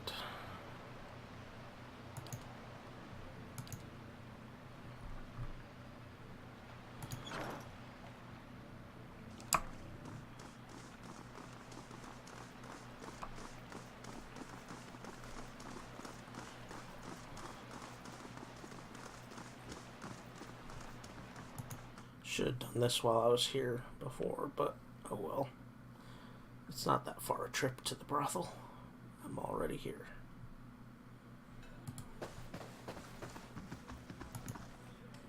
Can't a man drink in peace? Your son is dead. Darren was defending one of the women here from a couple of thugs. Wade seems to stare through you. My boy died while I was here. Ada, my wife, she's always said I'd come to no good, but I never thought. Yes. You need to tell Ada what happened, honest. And stoic. I'm stoic. That can't be changed now. You have to decide to move forward with your life. Wade laughs bitterly. You've obviously never lost a child. My future is right here. He looks into his mug, and at this rate, it will be a short one. Yeah, probably well deserved. You drunkard. Got your son killed. All because your son was doing the right thing, unlike you.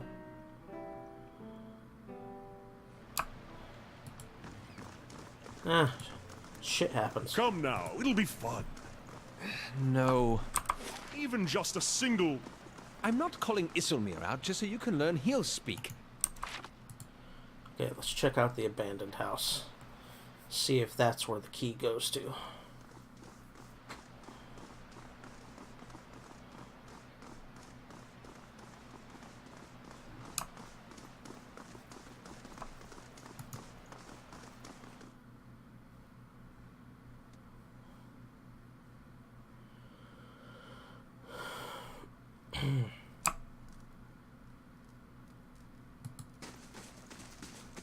Doesn't look like anything here. Nothing with a door anyways. And the drug addicts in that house aren't gonna talk to me or say anything much. They're not even a named NPC. You? Okay, there's a named guy in here. Maybe he knows what the deal is with the key.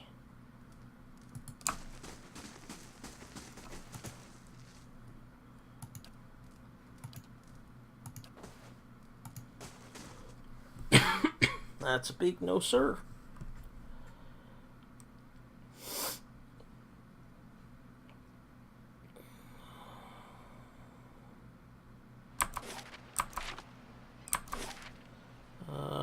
Let's go to this abandoned house.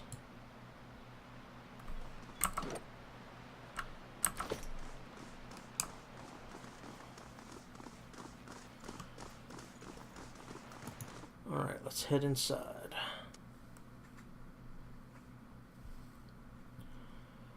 Looking for an abandoned house that this key has something to do with.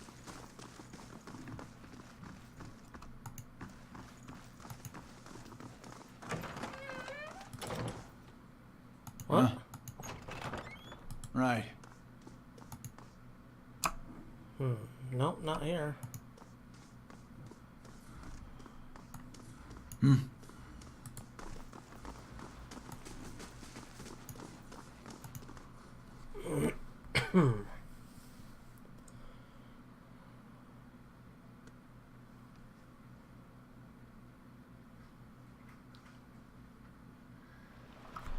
Okay, so not the abandoned house.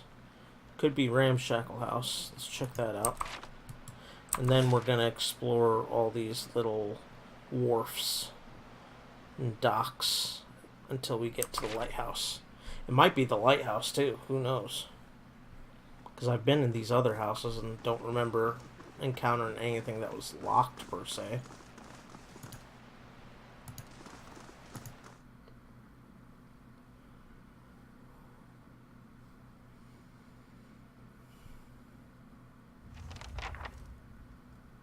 Alright, find and confront the thugs. We found the house. Well met, friend.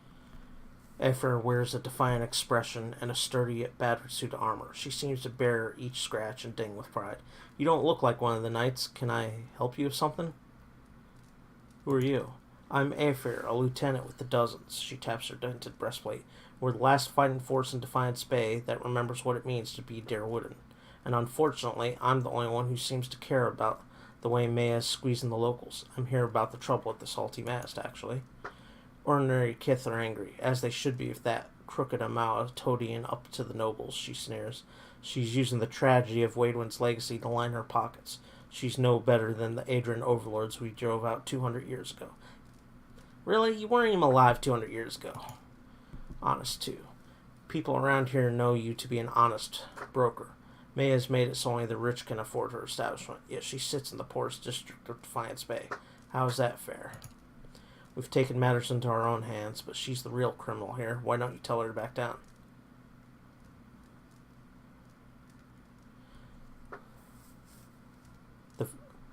I'm with Maya. The violence has to stop. Aphra looks at her compatriots. I'm sorry you see it that way. Oh, you're really gonna attack me? Okay, you two attack her. You attack him. You attack him. You attack him. You attack him. And you attack him. What?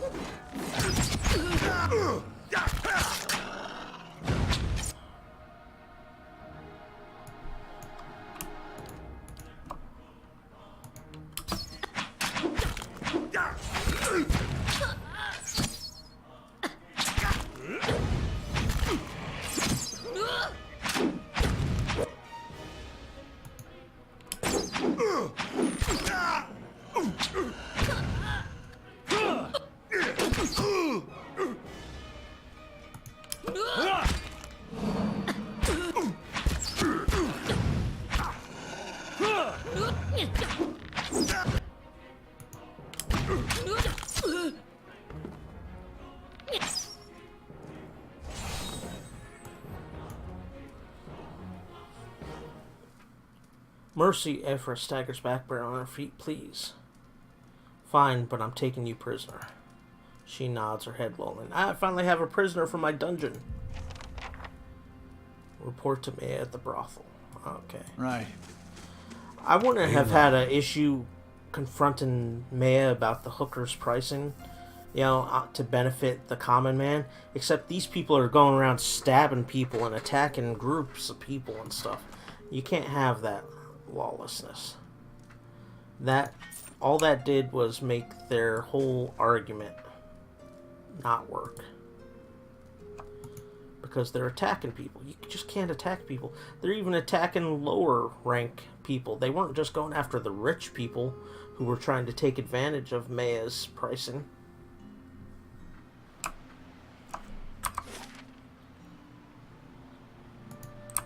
Alright, let's go back to the Salty Mast and turn this quest in.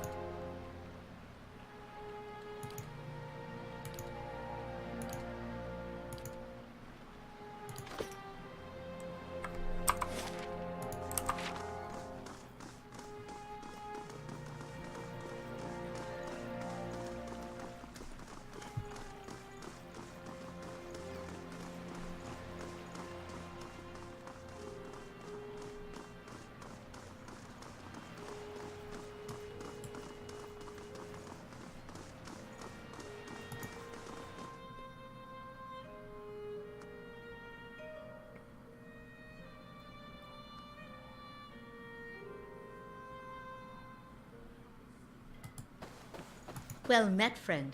I've taken the ringleader prisoner. The thugs won't be bothering you anymore. May's brows ridges rise. That's good enough for me. Take some coppers and enjoy yourself, her smile widens. And if you do choose to have your fun here, enjoy my special discount. Gain 600 copper, gain 2160 experience, total quest experience 3240. Defiance Bay, minor positive. So, she's not baking? Knowing grin warps her blue markings. Now, just what can I do first? Already. Alright, another quest down. Cleaning up that quest log one quest at a time.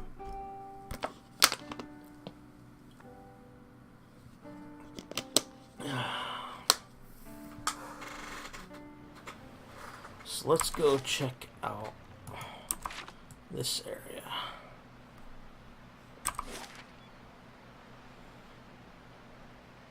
See what's on all these docks, and then check out the lighthouse and see what's there. Then we'll be finished with Andra's Gift. Bigger place than I expected. Hello? Hello? Hello. An old man paces the dock and looks out over the water. He's fussing over something large and round, which he constantly shifts from one hand to the other. You're not certain whether his wide-eyed, gape-mouthed expression marks surprise or fear. It seems he isn't either. You, don't look like a guard. He examines you and your equipment more closely. Say, you wouldn't be interested in making some coppers, would you?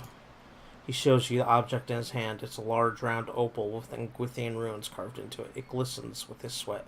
See the ship that went down over there? I've been looking for someone to help me recover some missing cargo. Tell me more about this missing cargo. He licks his lips. We started in cold morning and we're making our way down the river, loading and unloading as we went. Business as usual. What exactly happened? He massaged the opal in a clammy palm.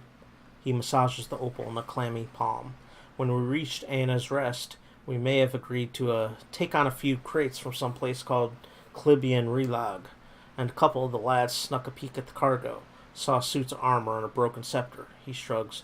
Don't know why anyone would want a broken anything, but these animators will buy dirty stockings if you say they came from the ruins. He closes his hand around the opal in a white-knuckled grip. We were almost to Defiance Bay when the screaming started. I've seen my share of barroom brawls, but this sounded different. I was topside with the captain, but he and the first mate went below decks to see what all the commotion was about. When they didn't come back, I looked into the hold. He shudders. I saw one of those suits of armor walking around all by itself. It was covered in blood. When it saw me, it started running for the hatch, so I closed it. He squeezed his eyes shut. You had to keep these monsters from getting out, the rational response. Imadel shakes his head, his eyes still closed. That's what I keep telling myself. He rolls the stone between his hands. I'm just a deckhand, but I was the only one left. I piloted the ship as best as I could, but I hit rocks as we were passing Brackenbury. I barely made it to Andra's Gift before I had to jump overboard and swim for the docks. I'd given up on the cargo, not to mention the payday, when one of the lads pulled this up in his nets. He shows you the opal again. It's part of that scepter. From what I recall, there were 3 other pieces, and I'd bet you anything they're somewhere in the shallows, too. If anyone could find them, there'd be profit to follow. I already found the missing pieces. His bristled eyebrows rise to a peak. You mean you got past those armored monsters? Yeah, my party's badass. I don't know how, he shakes his head. Listen, if you're willing, I'll give you this last piece. He holds up the opal, and the name of someone who will buy it all. All I want is 200 pans for getting the cargo here. Sound fair? You want 200 pans for locking the rest of the crew in the hold and sinking the ship? Yeah, let's go with that. Look, he rubs the back of his sunburned neck. How about 100? I'm just trying to get by until the next job. Fair enough. He accepts your money and gives you the opal. It's still warm from his hands. You'll want to go to Brackenbury Sanitarium and find Nans. She'll know more about this artifact, and I know for a fact she brought them from our crew before. She bought them from our crew before. And Metzel gazes out over the water. Anything else you need? How's business? He spits into the water. I'll be glad to sail with captains who are more careful about their cargo from now on. I don't give a worm's wings about the Duke's trafficking laws, but I'm too old to fight ancient horrors. He takes a deep breath of the salty air. I just want to enjoy my twilight years doing an honest day's work. Tell me about Andra's gift. He scratches his sunburned scalp. We've got docks, fishing, and steady ship traffic. All this, he waves at the listed shanties crowding against one another. This sprang up around the docks. It's the poorest district in Defiance Bay, but one of the liveliest. He grins, and for lively, nothing beats the salty mast. You'd better go ask a younger man than me if you want to know about that place. He nods towards a large round building to the east. Imadel doesn't sound like a Deerwooden name. That's because it isn't. I'm from the Ixmital Plains, a broad savanna north of the Deerwood. Not so different from the ocean in a way. There are places where you could stand and turn a full circle and see nothing but the winds making waves in the grass. He watches his surf lapping against the wrecked boat. But at moments like this, I wonder what business a plainsman like me had taken to the water. Farewell.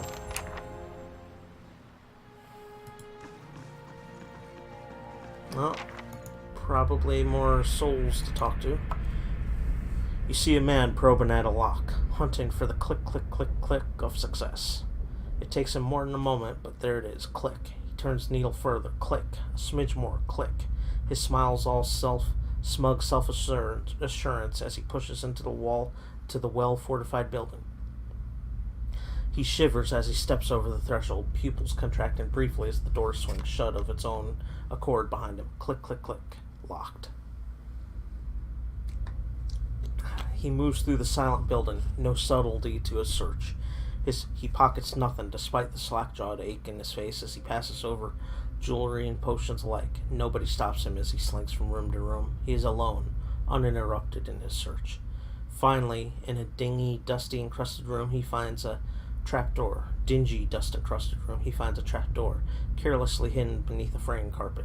The lock is rusted, old and crude, and breaks with ease as he takes his sword hilt to it. He whistles through his teeth at the collection before him. Hammers of Hadra, obsidian blades, dragon-scale armor. He replaces his sword with an enormous symboled blade of black and takes as much else as he can carry. Dropping the trapdoor back down, he hears a wailing, piercing screech. Panicking, he tries to run, but his collection is too heavy. He curses, dropping all but the sword, and scales a bookcase to a barred window. He smashes the glass with his sword and begins to bash at the old iron bars. Shouting in the distance renews his desperation, and with a great clang the bars fall from the window.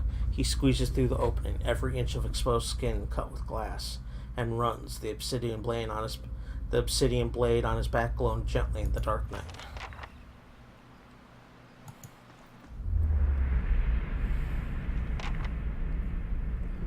As you near, you feel another soul.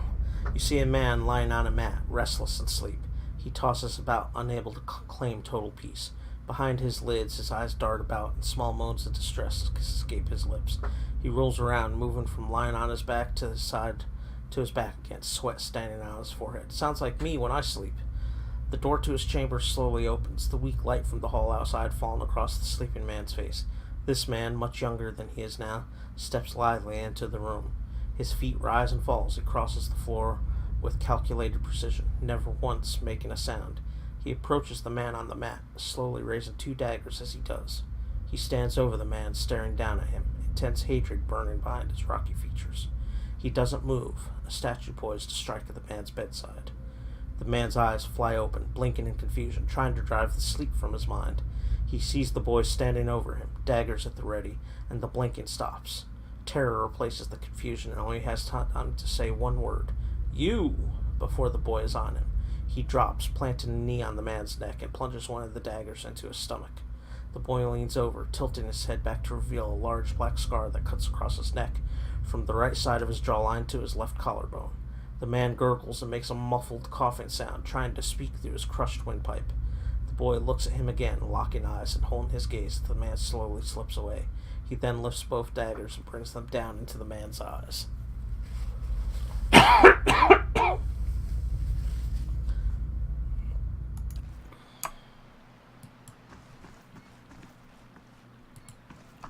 Keeping quiet.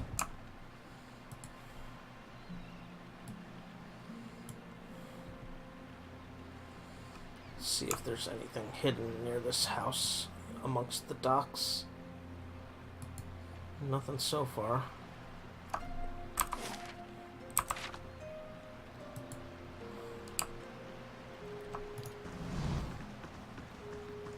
I'll see what I can find.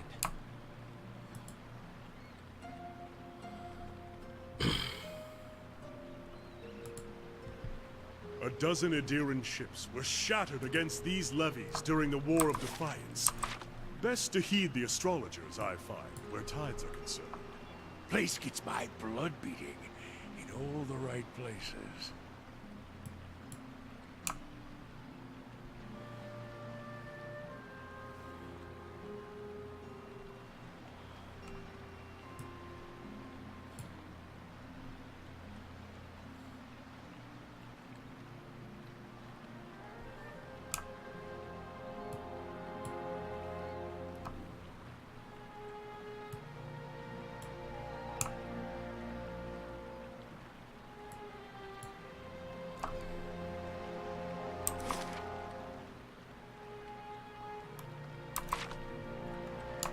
So far, nothing really hidden in the dock area. Oh, maybe here. Somebody to talk to, anyways. This young and lanky sailor is wringing his cap anxiously, sweat beading on his furrowed brow. His eyes widen as you approach, and he takes a few steps forward. Greetings! If you've a moment, you're not from around here, right? You don't look like you're from the docks. He looks around nervously. I could use your help. What makes you think I'm not from around here? I'm Mawa. The sailor looks up at you. He opens his mouth to speak, then thinks better of it. It's just a hunch. You're a sailor? Yes, sir. I signed on about half a year back. The pay is decent and the sights of the sun coming up over the sea. I wouldn't give that up for anything, he sighs. I just wish I'd asked around about the captain first. What's the problem? Oh, thank you. He casts his gaze skyward briefly. It's the captain. Or rather, not the captain himself, but his chest, or his sea chest. He keeps all his valuables in there, tucked away safe. I was unloading it with the rest of the things, what was staying in port a couple days, and he coughs. I may have gotten a little distracted. Marceno nods toward the buildings nearby. I wasn't gone long, just an hour at the salty mast. When I got back, the chest was gone. He sets a pleading look on you. It really hasn't been that long. Whoever took it can't be too far. But the shift's changed and I'm on watch. I can't sneak off to look for it, and the captain will kill me if he hears of it. I'll get strung up on the yardarm. Please, if you can get it back for me, I swear by the flame I'll make it worth your while. You can have my pay. I won't be spending it if Captain Fortunero finds out anyways. Any idea where the thieves might have taken the chest? Well, the chest itself is pretty heavy. Nobody I've asked has seen it getting carried around either. I figured they might have snuck it off somewhere nearby, just out of sight. They can't have gone far. There's a pretty good lock on it too, so I'm hoping they haven't got it open. Unless they take an axe to it, I suppose. Oh gods, he takes a breath. If they've got it open, I really am done for. Bet you the lighthouse. Laying low. I'll see what I can do. The work of a moment.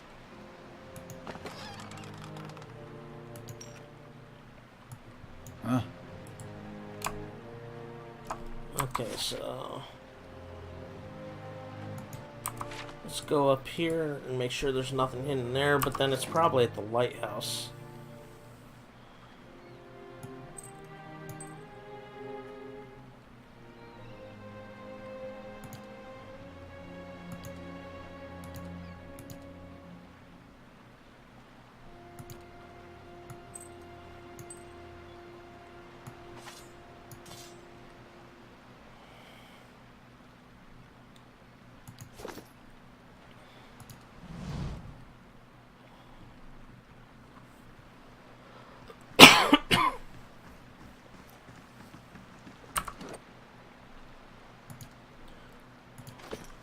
Getting close to leveling up. A couple quests. Durant's is closest because he went out on that mission. Hello. As you approach, she eagerly turns to you. You interested in doing some construction work? Her clothes are simple but nicer than most you've seen in Andra's Gift. Pays good money. I don't know much about construction. No need. At this point, I'd take anyone who could put hammer to nail. I take it you're having trouble finding workers? Workers who aren't superstitious cowards, anyways. She shakes her head. I offer good coin, but as soon as I tell them about the job, they say an oath to the Lady of Lament and spit over the dock. They all think that the lighthouse is haunted ever since the floods of Andra's Gift. Echoes of the war. The floods certainly claimed enough souls to pack a lighthouse full to bursting. Andra's Gift was flooded. Back at the end of the War of Defiance, it was one of the finishing blows to the Adrian military. Cost us a lot, though. The whole district was supposed to be evacuated, but not everyone left in time. The Adrians put anyone they found to the sword. The lucky ones who escaped the slaughter drowned hours later when Hadrit's forces broke the dams. Locals say the lighthouse keeper was one of the people who stayed behind and one of the last to die. She shrugs. I don't know why that makes the lighthouse any more haunted than the rest of the gift, but there you have it. Have you gone inside? Who, me? She laughs nervously. Not exactly. See, my health is rather delicate in all that dust. She sighs. All right. When I saw two Amoa deckhands running as fast as they could down the pier, I lost my nerve too. I could take a look. Good. About time someone put an end to this foolishness. She rummages in her pocket and pulls out a skeleton key. As she hands it to you, she hesitates. Just be careful. Not that I believe the ghost stories, but it is an old building, so watch your step. I have some questions. What do you want to know? Do you know what might be inside the lighthouse? If only. It's been uninhabited since they flooded Andra's Gift. What are you building? An inn, allegedly. She brushes a single loose strand of her bun behind her ear. The gift needs a spot with a little more class than the salty mast. This district has been in the dumps since the War of Defiance. It seemed ready for some fresh development. So imagine my excitement when I find this place. 3 floors tall and right on the water. For sale at a reasonable price. The seller suggested that there were other interested buyers, so I closed the deal before I'd taken time to really look into it. Stupid, she shakes her head. Being from New Aomar, I knew about the floods, but I didn't know about the superstitions surrounding the lighthouse, and the seller was long gone by the time I found out. At this point, it'll be a miracle from the Lady of Lament herself if I make my investment back. Tell me about the flooding of Andra's Gift. Hadrit ordered it near the end of the War of Defiance. It was one of the finishing blows to the Adrian military.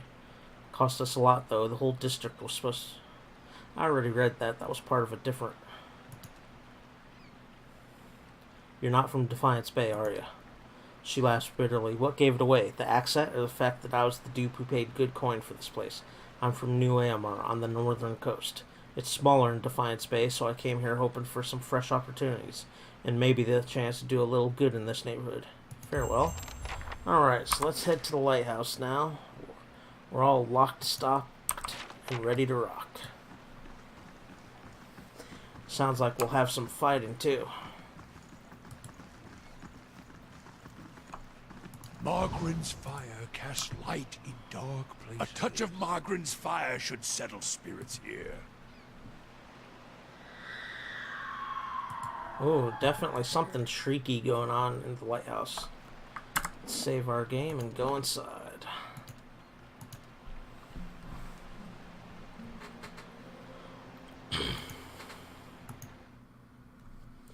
Get some good combat in.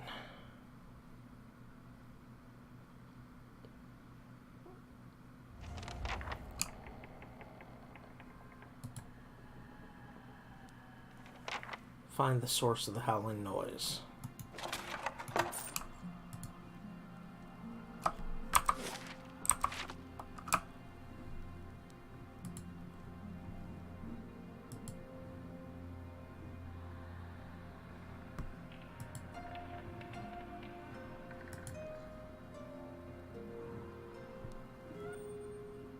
Oh, there's a bunch of stuff that just materialized out of nowhere.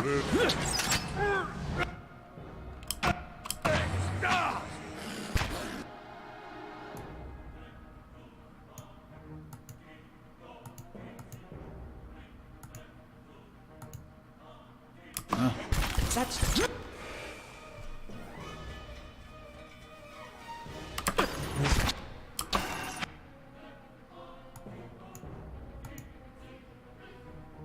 Let's do a spell here. Bouncing missile. Perfect position. Can't get...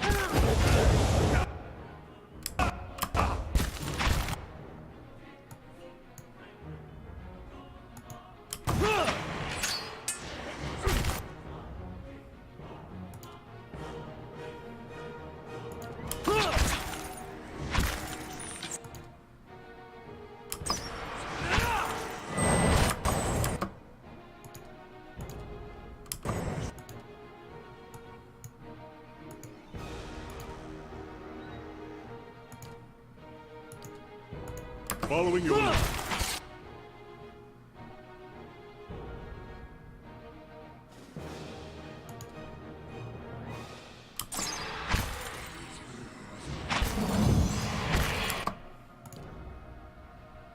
Summon our wyverns.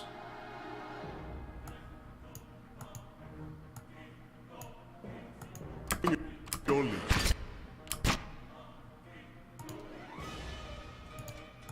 That's not very helpful.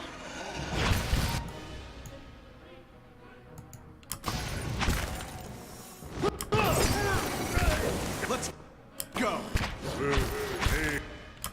On. That's not very helpful.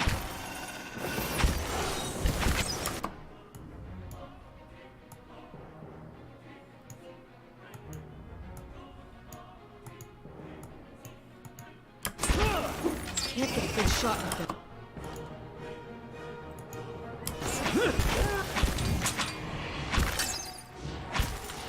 That's...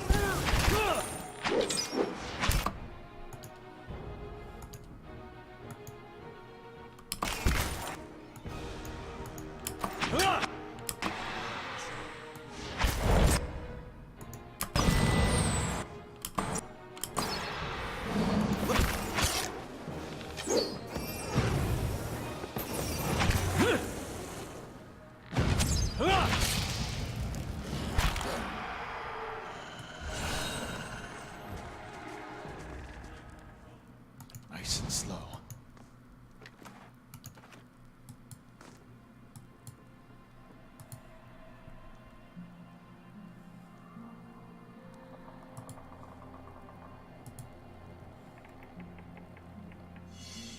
I wonder what this is.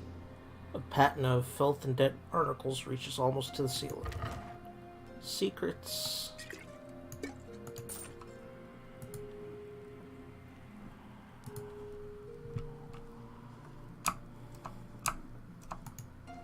Glass is completely opaque with grime and salt. Huh?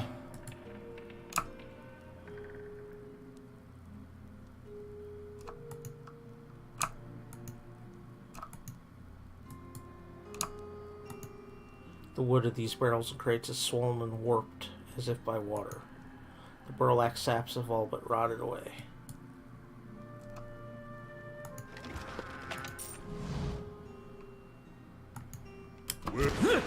Can't get a good shot with this.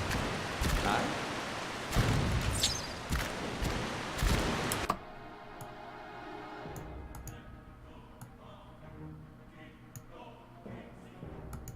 Lava will be on seek.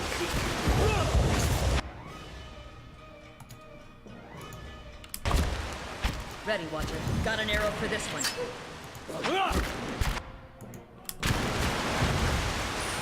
Let's go. Dead on!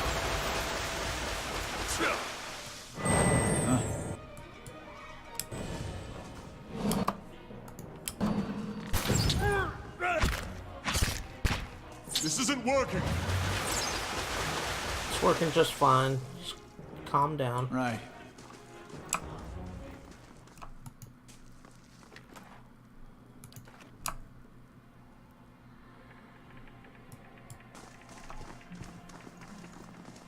Let's go ahead and...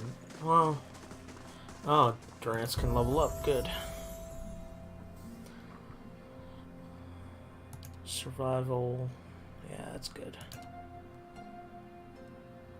Okay, new talent.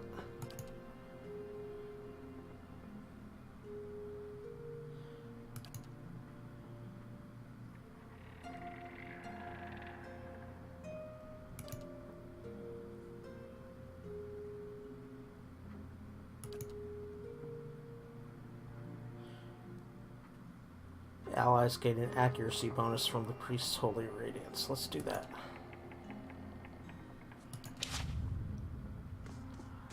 And let's also use a campfire. Camping is not allowed in this area. Okay.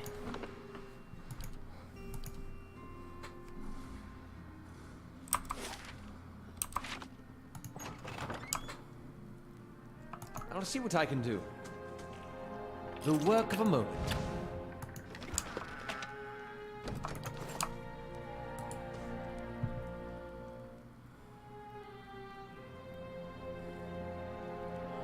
Alright, up to the next level of the lighthouse.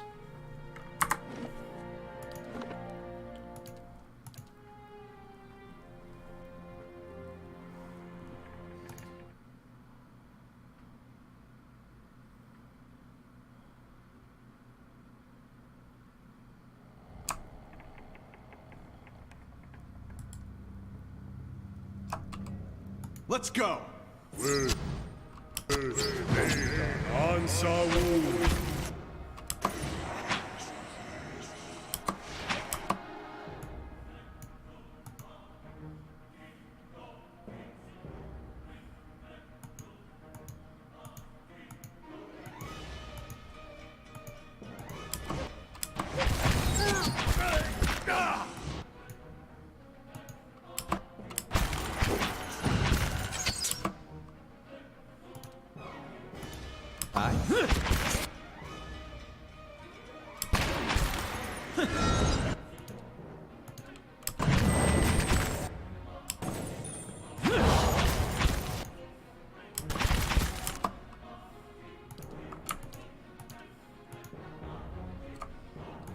Following your...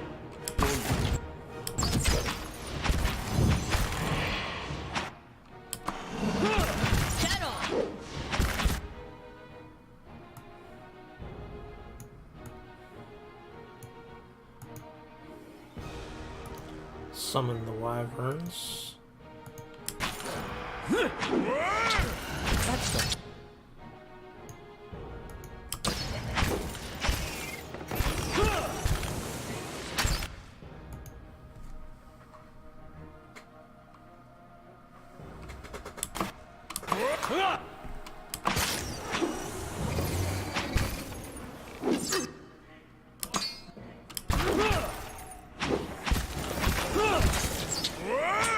There's a lesson to be taught.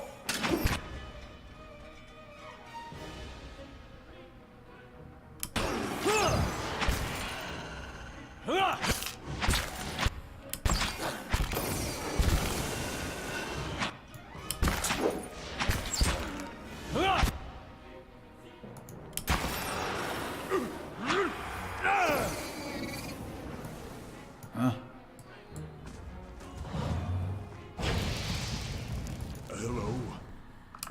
Hello? Alright, now we can rest. Aloth's health was really low. Had to rest.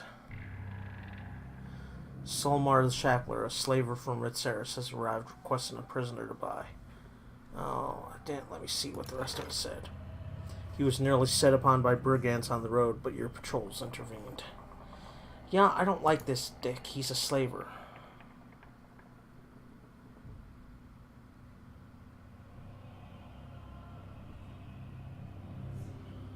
The only prisoner I have is that member of the dozens who organized a harassment campaign against patrons of the Salty Mass. That doesn't deserve slavery.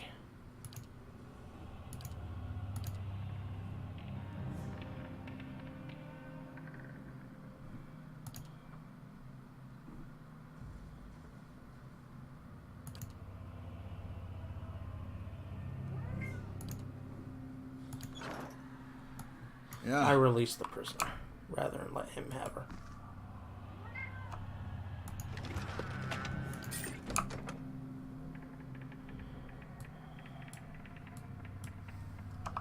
What are you up to, Kira? Don't cause trouble.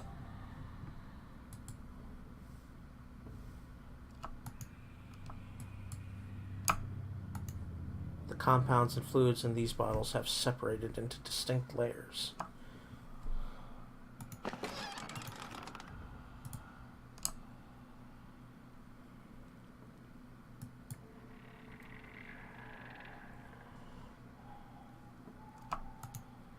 Yellowed, fading maps of the bay around Androsgift show routes through the locks between the dikes that hold the ocean back. Carved into the post is the name Merowith and a series of notches labeled with numbers. The lowest notch reads 4 and the highest notch reads 17.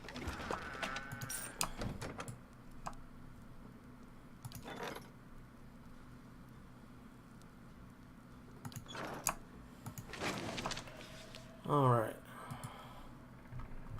Some things to read and some keys. Lighthouse tower key.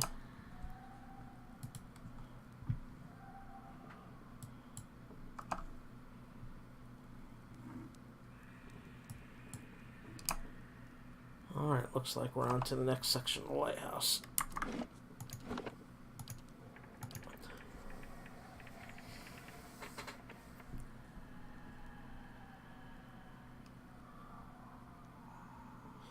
Follow me, puppy, faithful companion.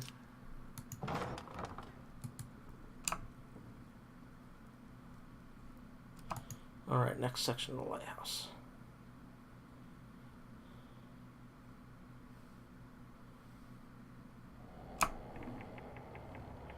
Lilith. That's where the wailing's coming from.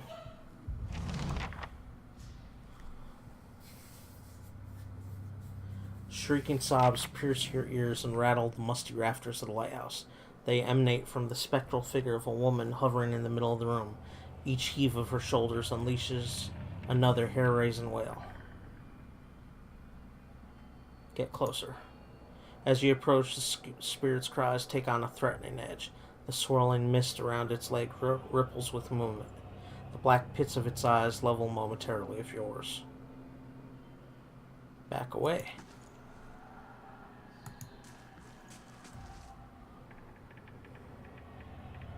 Get closer.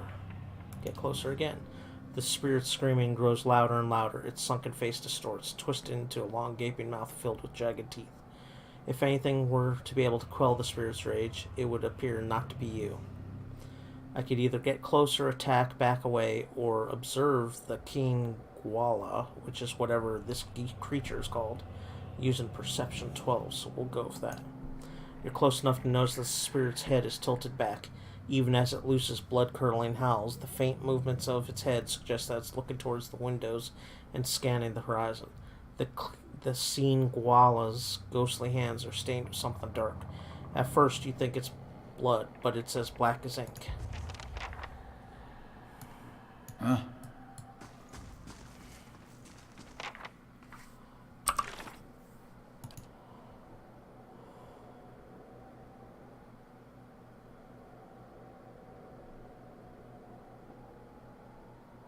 Okay, so gotta look around.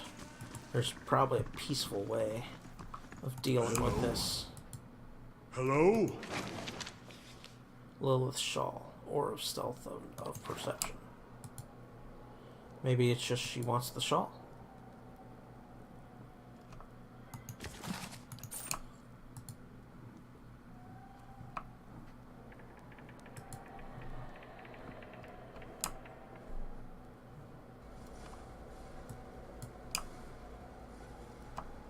I'll see what I can do. Use a lockpick, yes. The work of a moment. Jack of Wide Waters, unique light armor. Let's take a look at it. He uses light armor. He's still in Durance's robe.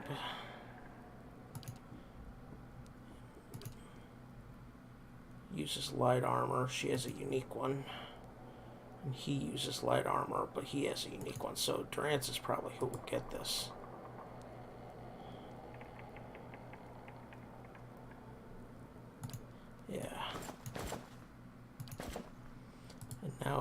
Let's enchant it and see what we can get. Of intellect. And let's do crush proofed.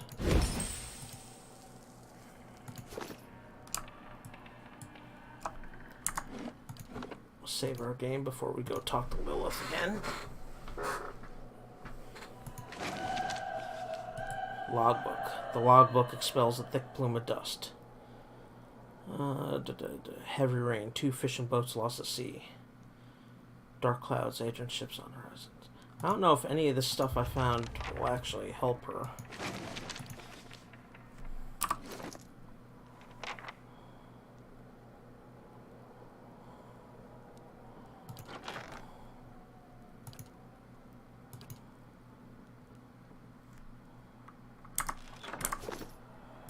Yeah. Let's find out.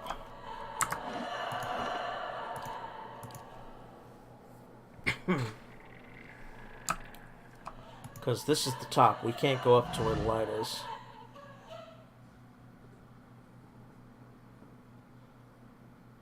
Get closer, get closer. Get closer. Oh, it's gonna attack. I was trying to find a peaceful way of stopping her, but oh well. Oh crap. Okay. You attack that. You attack that. You send a concussive missile that way. And you attack that. Do that there. Knock down Lilith. And do Flames of Devotion on Lilith.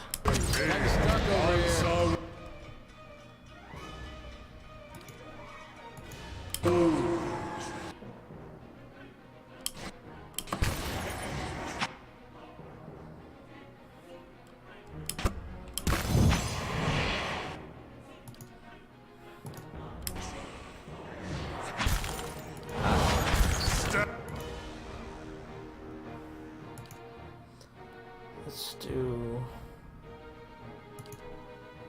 that.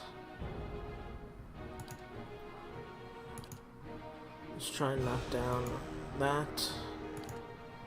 Let's attack Lilith.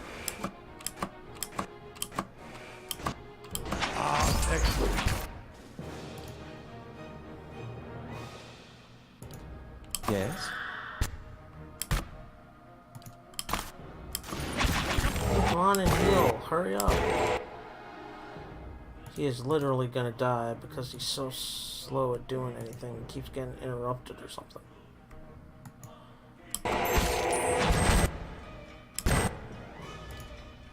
And my caster's down. That's great.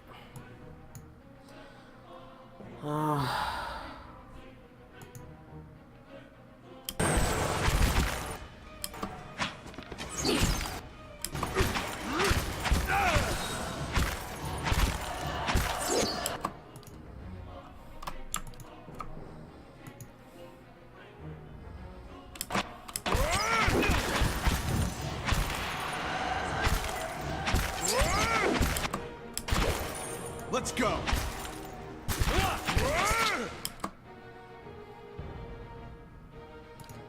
Let's summon a bunch of skellies.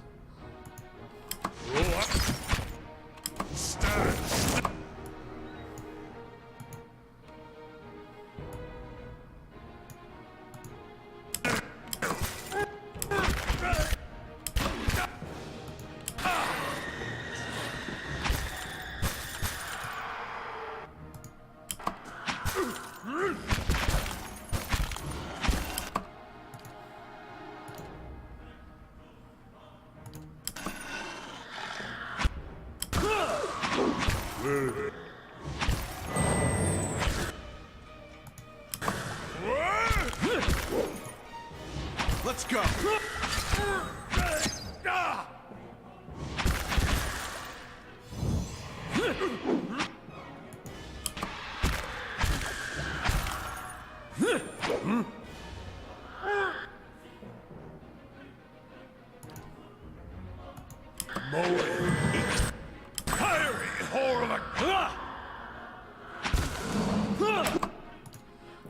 Let's summon the worms to finish this battle off. Stand! I'm stuck.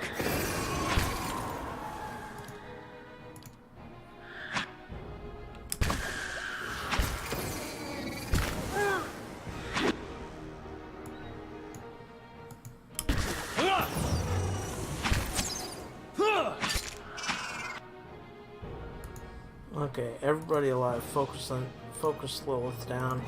Knock her down. Do whatever you have to win. Follow the order.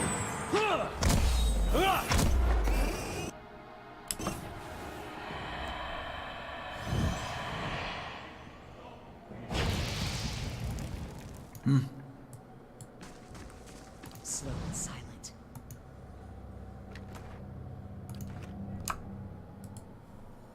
So there must have been something I'm missing around here then.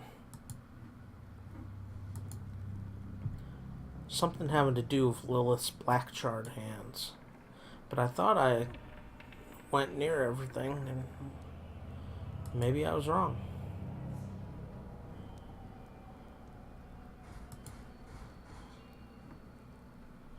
I don't see anything about black char or anything. Oh well, either way, I succeeded.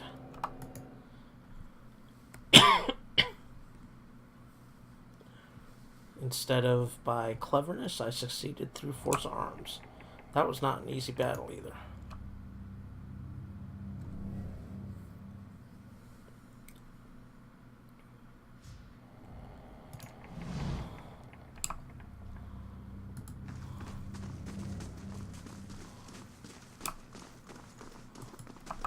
In fact, let me use another campfire. Not allowed. Never mind.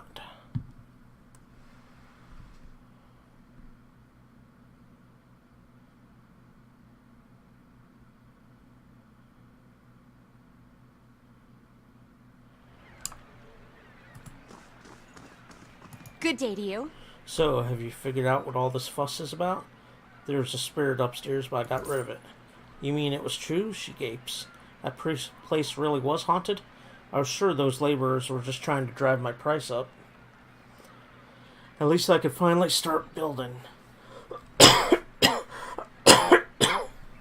Here, take this for your help, and stop by sometime. I've got big plans for the place.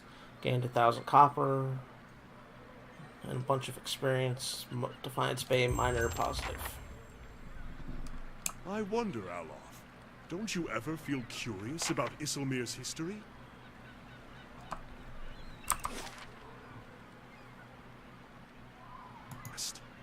There are...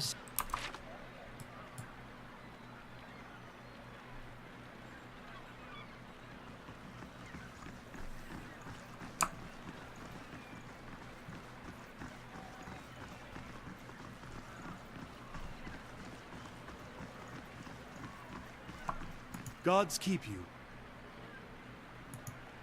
Not yet. I'll keep looking. So, I still have some quests in this area. Let's see.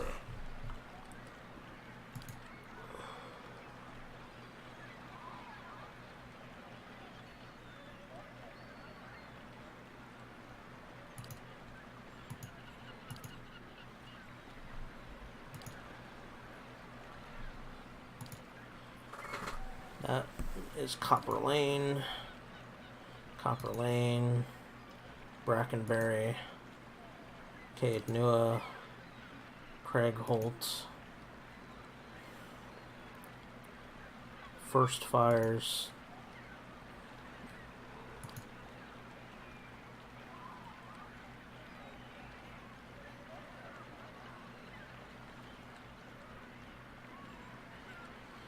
I think Osric was in Copper Lane as well.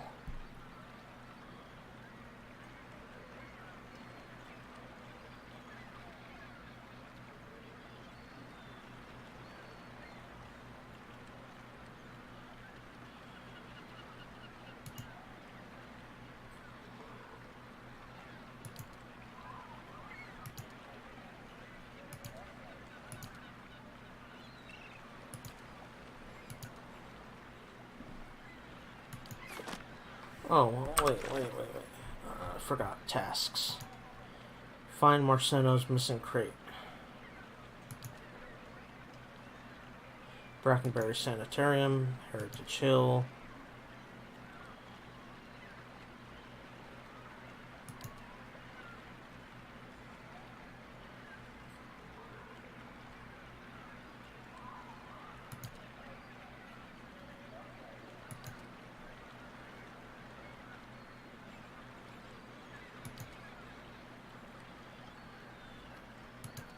So really, in this area, I just gotta find Marceno's missing crate.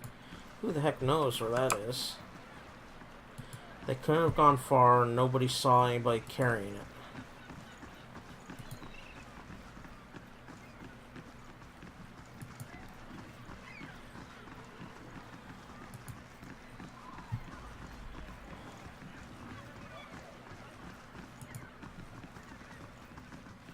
I thought it might be in the lighthouse, but apparently not. Let's check this house. Maybe somebody brought it here.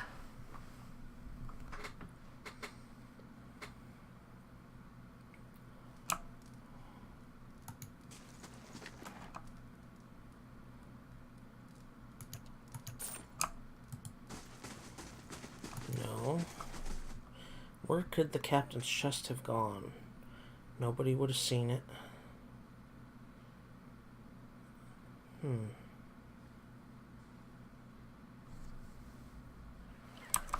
Where could it have gone? It's not in the In lighthouse. Tacoma, we have a memorial for the Saints' War. They say a Rawatai artillery master contributed to the Godhammer bomb. I wondered if... Of course. You want Rawatai to... Let's see if anybody in here has seen the crate. Might blend in with all the other stuff they're moving.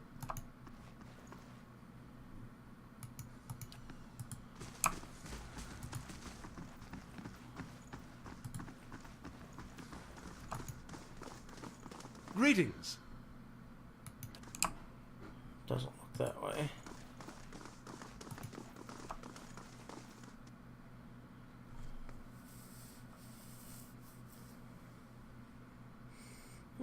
It's got to be somewhere in here.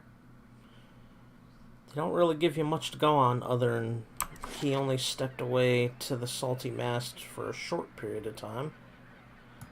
Let's see if anybody in the Salty Mast knows where it could be.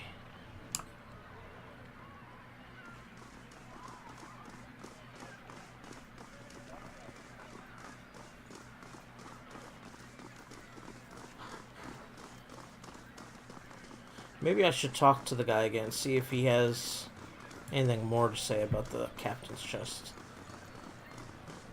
Let's take a look in here just to see.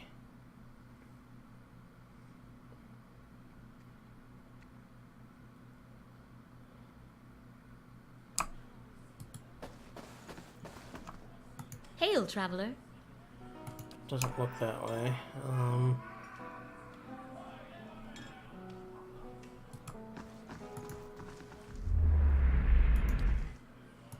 I don't think so. I really don't know. I'm kind of stumped as to where to look for this chest. I've been all through Andra's gift.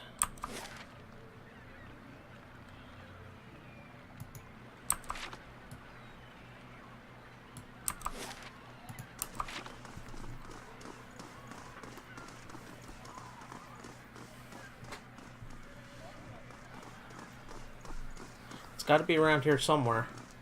Just got to keep an eye out.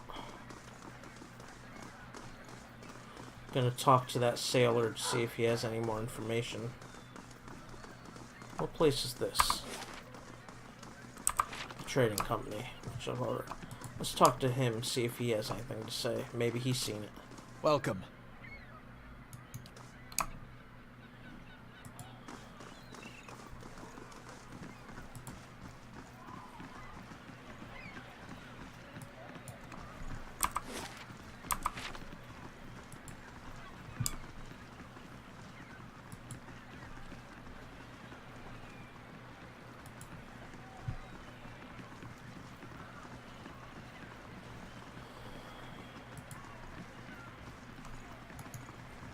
Hail, traveler. Well, the chest itself is pretty heavy. Nobody I've asked has seen it getting carried around either. Figured they must have snuck it off somewhere nearby, just out of sight. They can't have gone far. Okay. Maybe somebody dropped it into the water somewhere? Let's go look this way.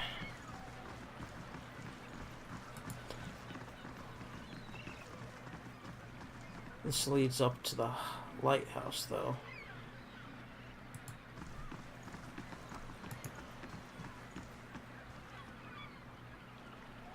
Let's go this way. Just out of sight.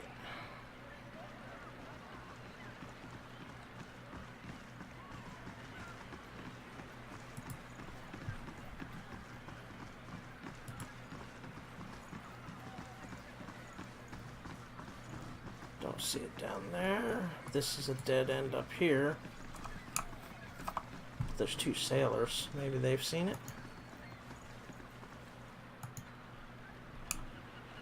No. Head up there. Can only be so many places. They said just out of sight.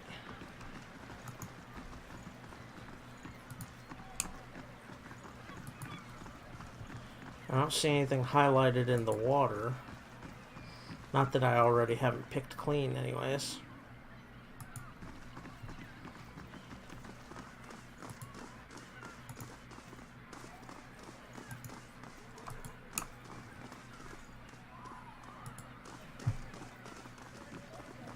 I think I already checked this place because it was close. Yes, I did.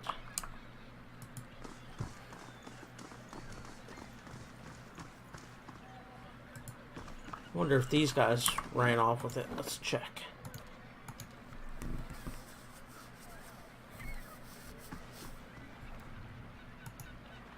Aha! I think I'm onto something. I got as much right to stand here as the guys going into that whorehouse. They don't like what I got to say, they can go someplace else. Oh, this is the guy that killed the boy. This belong to you? That's mine, alright. No one touches my dagger and lives. I'd like to see you try. He did kill a boy. Okay. Attack him. No, you attack him. You attack him. You cast your crap right there. You attack him. You attack him. Your wolf buddy can attack him too. And you can attack him as well. Alright, so now we can do this. Do a little knockdown action. Do a little of that after he's done with that.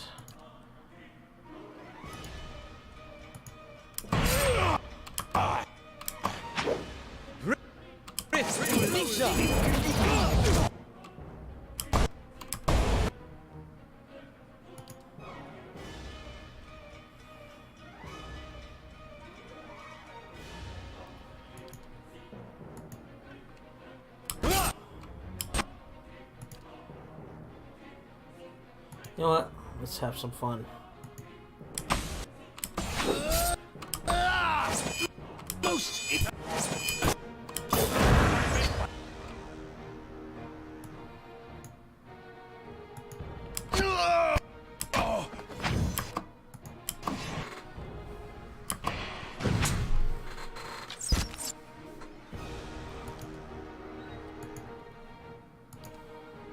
Too crowded? You guys go attack him now. Huh?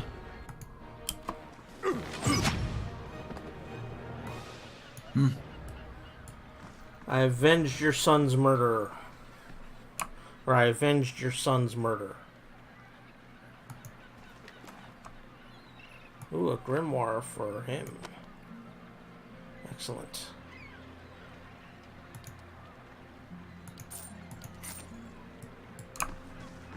that doesn't help me with the chest I'm looking for. Huh, the lights just flickered. Never a good sign. Nothing can be learned from this grimoire. Okay, to the stash.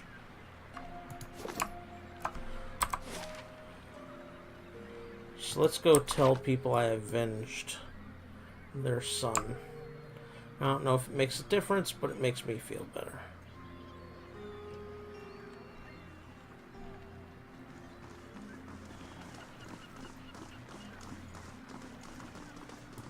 I don't remember talking to this guy. Must have. Yes, I did. Okay.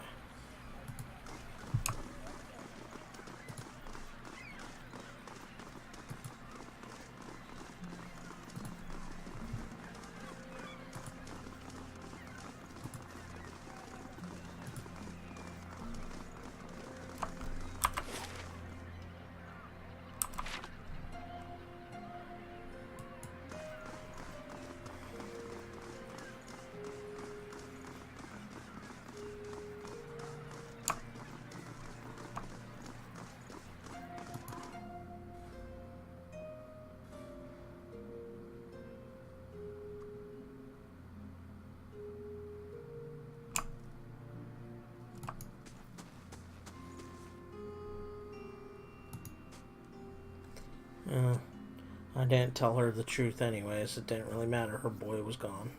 But I told her husband the truth.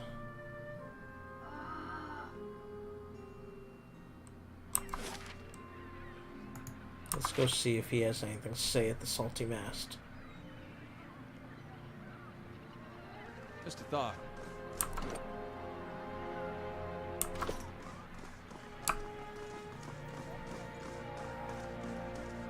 I really want to find the chest, but I don't know where to look. I've been all through this place, checking. No Windows updates, you go away.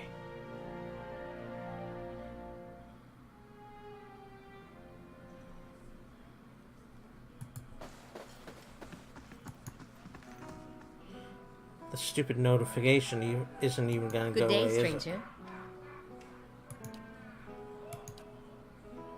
Let's just rest.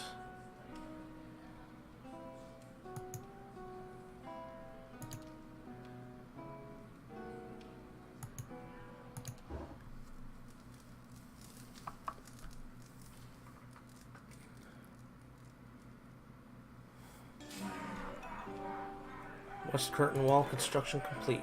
Excellent. So let's see, what else can I build?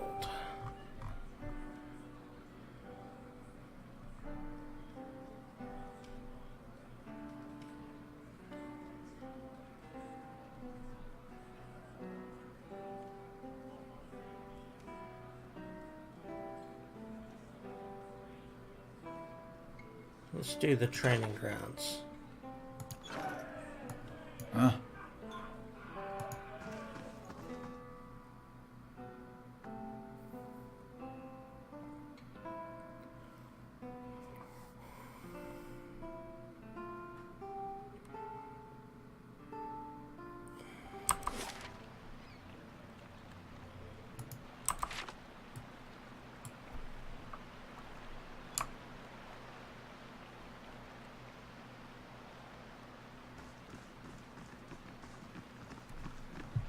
Oh, is this it? I think it might be.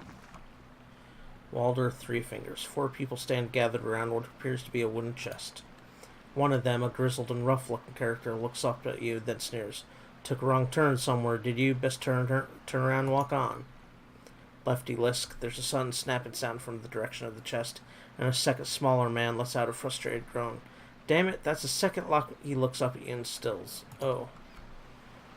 Walder rolls his eyes, then turns to you. You've walked down your last pier. Ah, the missing cargo is found.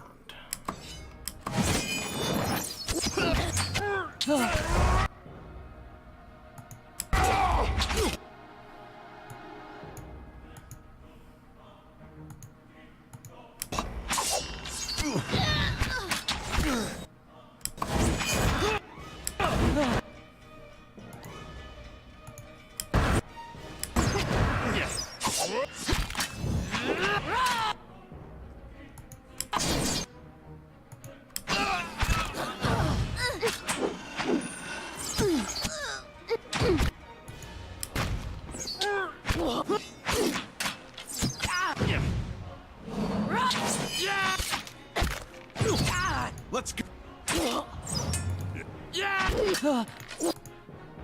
Roak 10!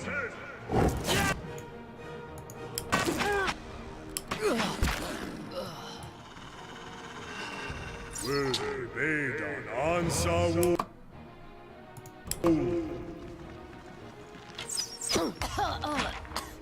Gibbed.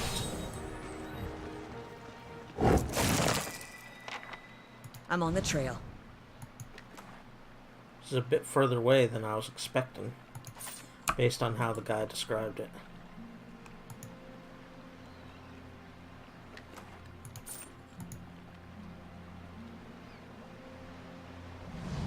The sea chest bears a large embossed sigil of a ship, and the word Fortinero beneath it in gilded letters. It's held shut by a heavy brass padlock. Take the sea chest.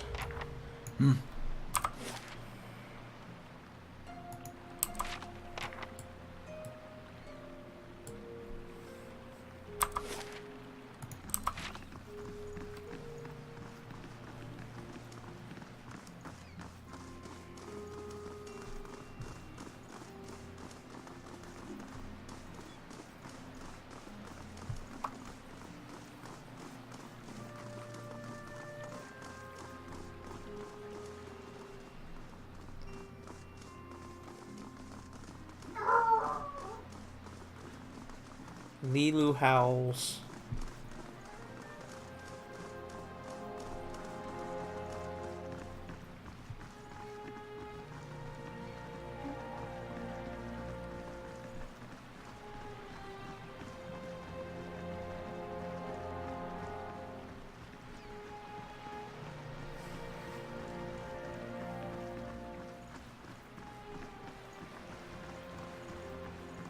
Hail, traveler. Marsano fidgets nervously. He grins hopefully at you. Any luck finding the captain's chest? Here you are, contents intact. You found it, all of it. He checks the lock on the chest, then lets out a relieved breath. I lost the sea chest, of course. Party gains 492 experience. Total quest experience 972. You saved my life, friend. Truly, I owe you one here. This week's wages, like I promised. Try to be a little less careless from now on. I will. I'll never set foot in the salty mast again. He pauses. Well, I mean, not while I'm on watch, at least. 300 copper is a week's wages? Ah. Huh?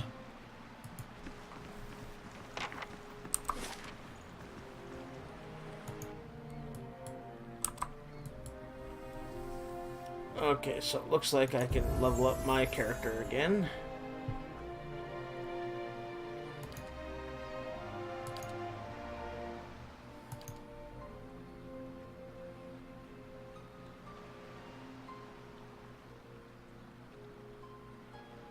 Alright, let's learn that.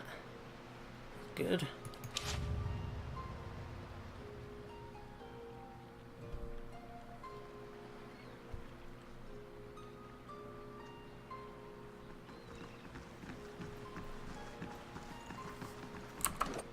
So, level 7 and 8 characters in my party. Mostly 7.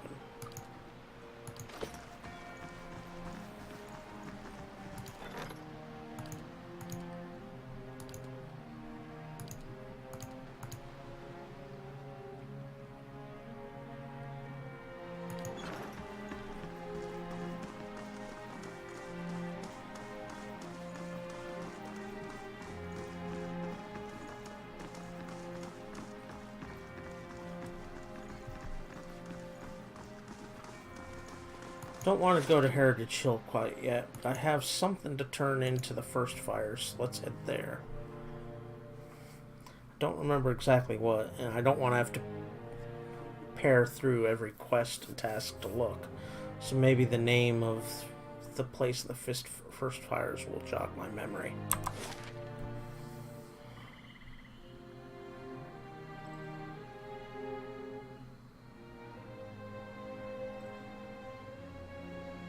Crucible Keep, I think.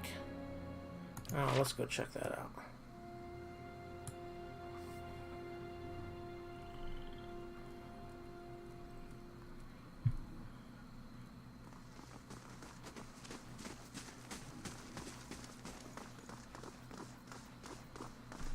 probably be quicker just to look. What do I have for here?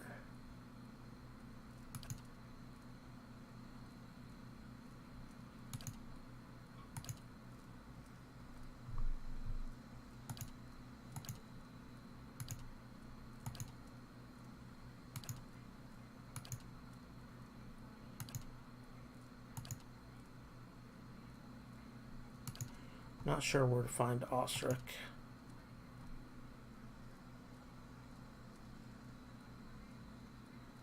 Oh, give Vienna's research to Dunstan.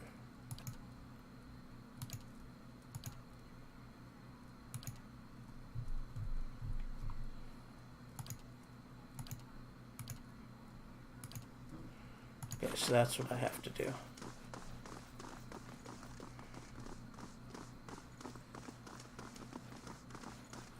Who knows, maybe Osric will be here.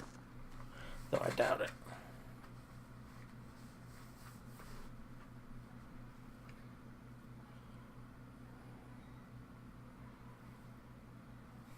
Oh, Lilu paying Daddy a visit? Lilu puppy?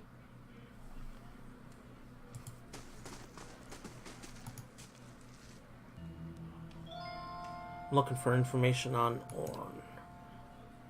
Filthy little flea picker, what did you want to know? Do you know where he is? Rumors say he fled to the catacombs after he murdered the knight. As much as I'd love to string him up, I don't have anyone I could spare to go crawling in that filth to check for him. How did he manage to kill a knight of the Crucible? Now there's a question. Witnesses say he was drunk and arguing with the man. If I had to guess, I'd say the sneaky bastard had a weapon on him and took the Justicar by surprise. The coward ran off before anyone knew what he'd done. That's all I wanted to know. So it's that guy in the sewer. Glances around cautiously, then leans in toward you. He lowers his voice. Orn, you said? Well, what became of him?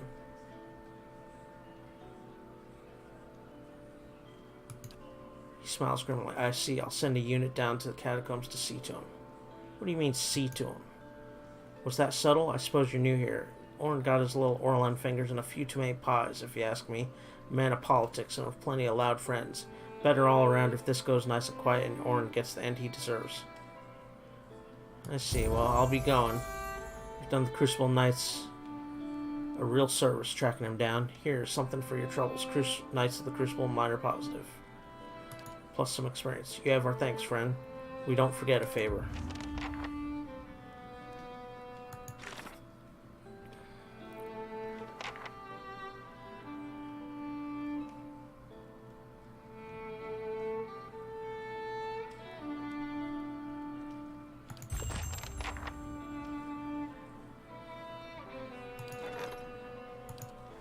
St. Ifan's Knot rewards 25% experience. Ifan's Cradle minor expires in 2.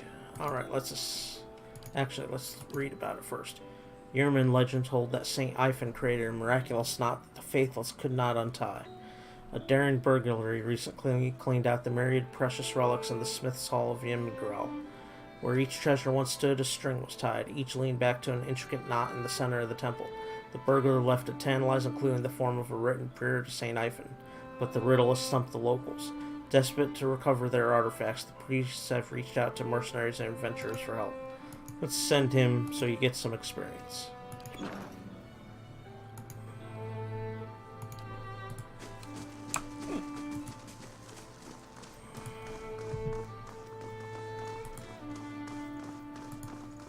Let's talk to Dunstan, sorry. Something else on your mind?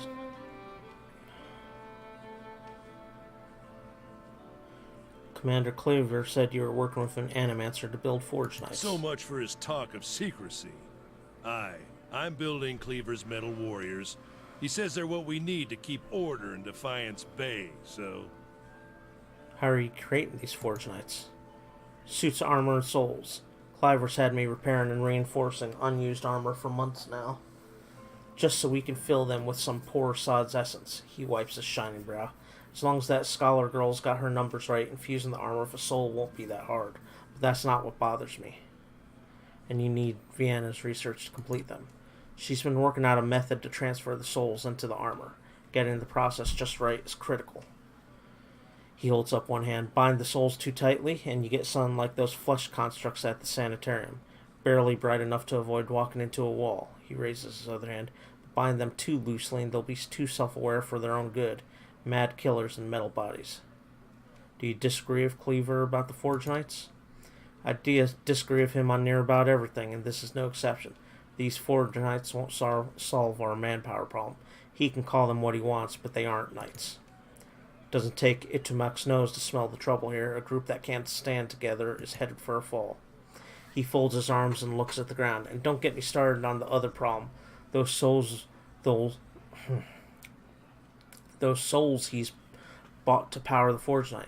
Cliver keeps telling himself that they came from willing donors, but he knows better. There's a reason you have to buy souls through less than legal channels. We should be clearing those scavengers off the road, not doing business with them. Enough about the Forge Knights. If only. Give him Vienna's research. Think this is what you've been looking for. Knights of the Crucible, moderate positive. Defiance Bay, minor positive. That's what Cleaver's been looking for anyway. If you found it, I guess I've got to start. You don't sound too happy about this. I'm not, and I've made it clear to Cleaver that this is a mistake. Trying to harness souls like this, it's a crime against the gods, and it's bound to earn us more trouble than it saves. But Cleaver's given me orders, so I've got to build these things as best I can. Anyway, Cleaver's told me I'm to sell you any arms or armor you might want. You won't find better anywhere in Defiance Bay, I can promise you that. Now, time to see if that Valian was worth all that blood and copper.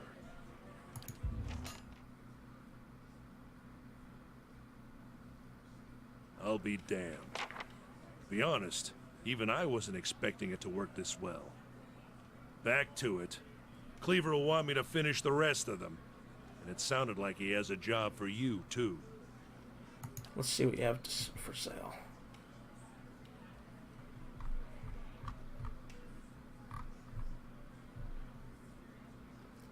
Alright.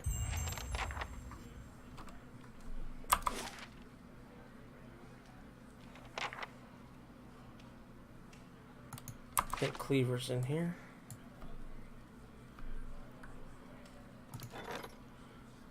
Taxes collected, earned 1,000 CP.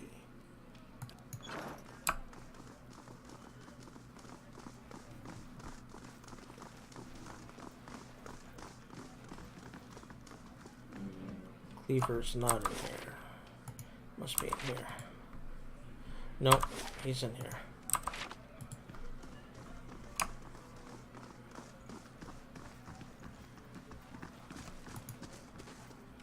How may I be of assistance? Was there more you needed me to do? Dunstan will complete the first squad of Forge Knights in no time. Now the High Justice will want to have his Forge Masters at Fleetbreaker Castle create more. I've made a copy of Viana's research, and the High Justice has sent a courier to Anslog's Compass to retrieve it. The dozens have gotten too active for the courier to come to Defiance Bay. And after Viana's kidnapping, we've got to assume they know about our plans. That's why I'm sending you to deliver the research. You shouldn't be recognizable to the dozens. Yet. High Justice? This sounds big. But after this, I expect they'll learn of your association with us, and they won't be too happy about it. Neither will the Dominoes, he snorts. They're trying to expand the family business, and they resent us for standing in the way. I need someone who can handle this without attracting undue attention. You've proven your discretion both in my service and in Defiance Bay. Consider it done. Anslog's Compass is a small lagoon just north of Defiance Bay. Your contact will be a commander named Arenroad. She'll meet you by the docks. Return to me when you've finished. The High Justice has made the expansion of the Forge Knights his top priority, which means it's mine as well. New quest. I've already been to Anslog's Compass. Got a couple guys to level up here.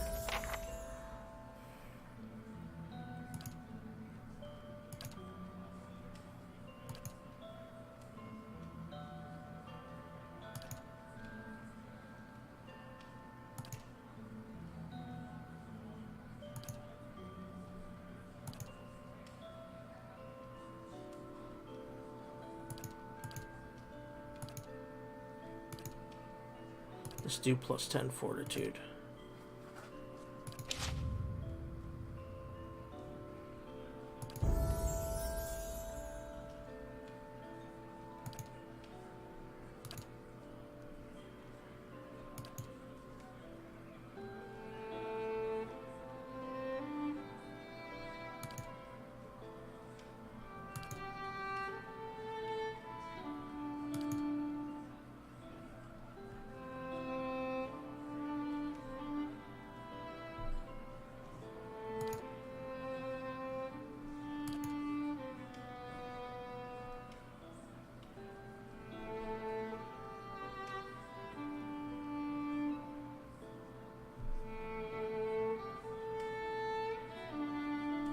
I kind of like that. Let's go with that.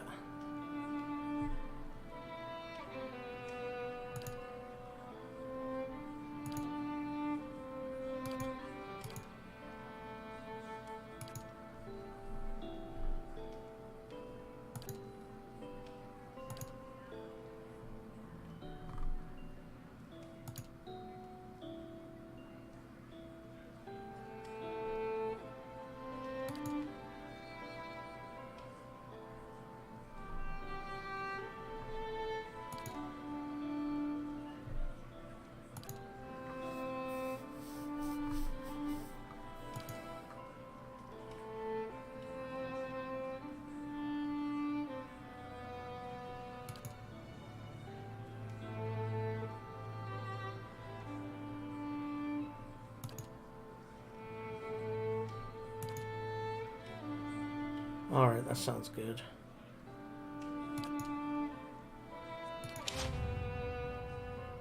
That'll help interrupt spellcasters.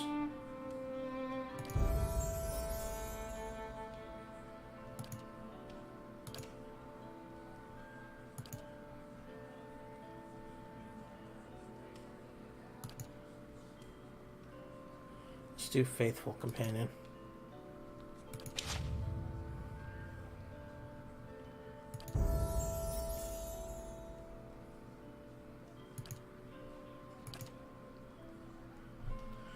And I can learn one spell.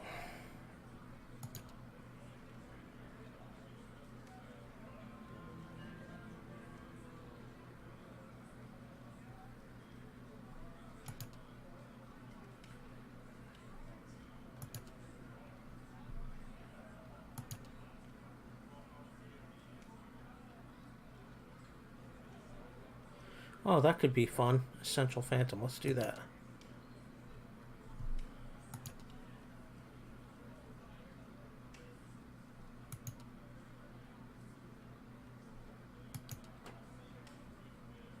Let's do Penetrating Blast.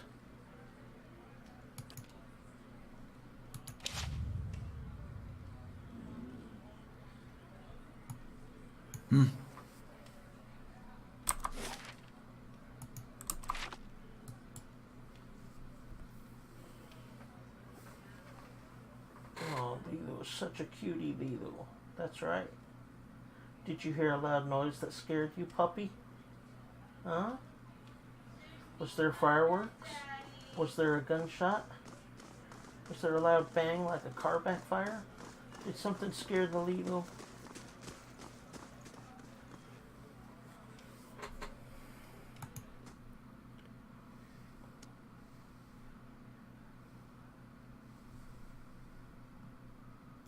Daddy's about to end the stream, and he'll come pet you and hug you and make you feel better.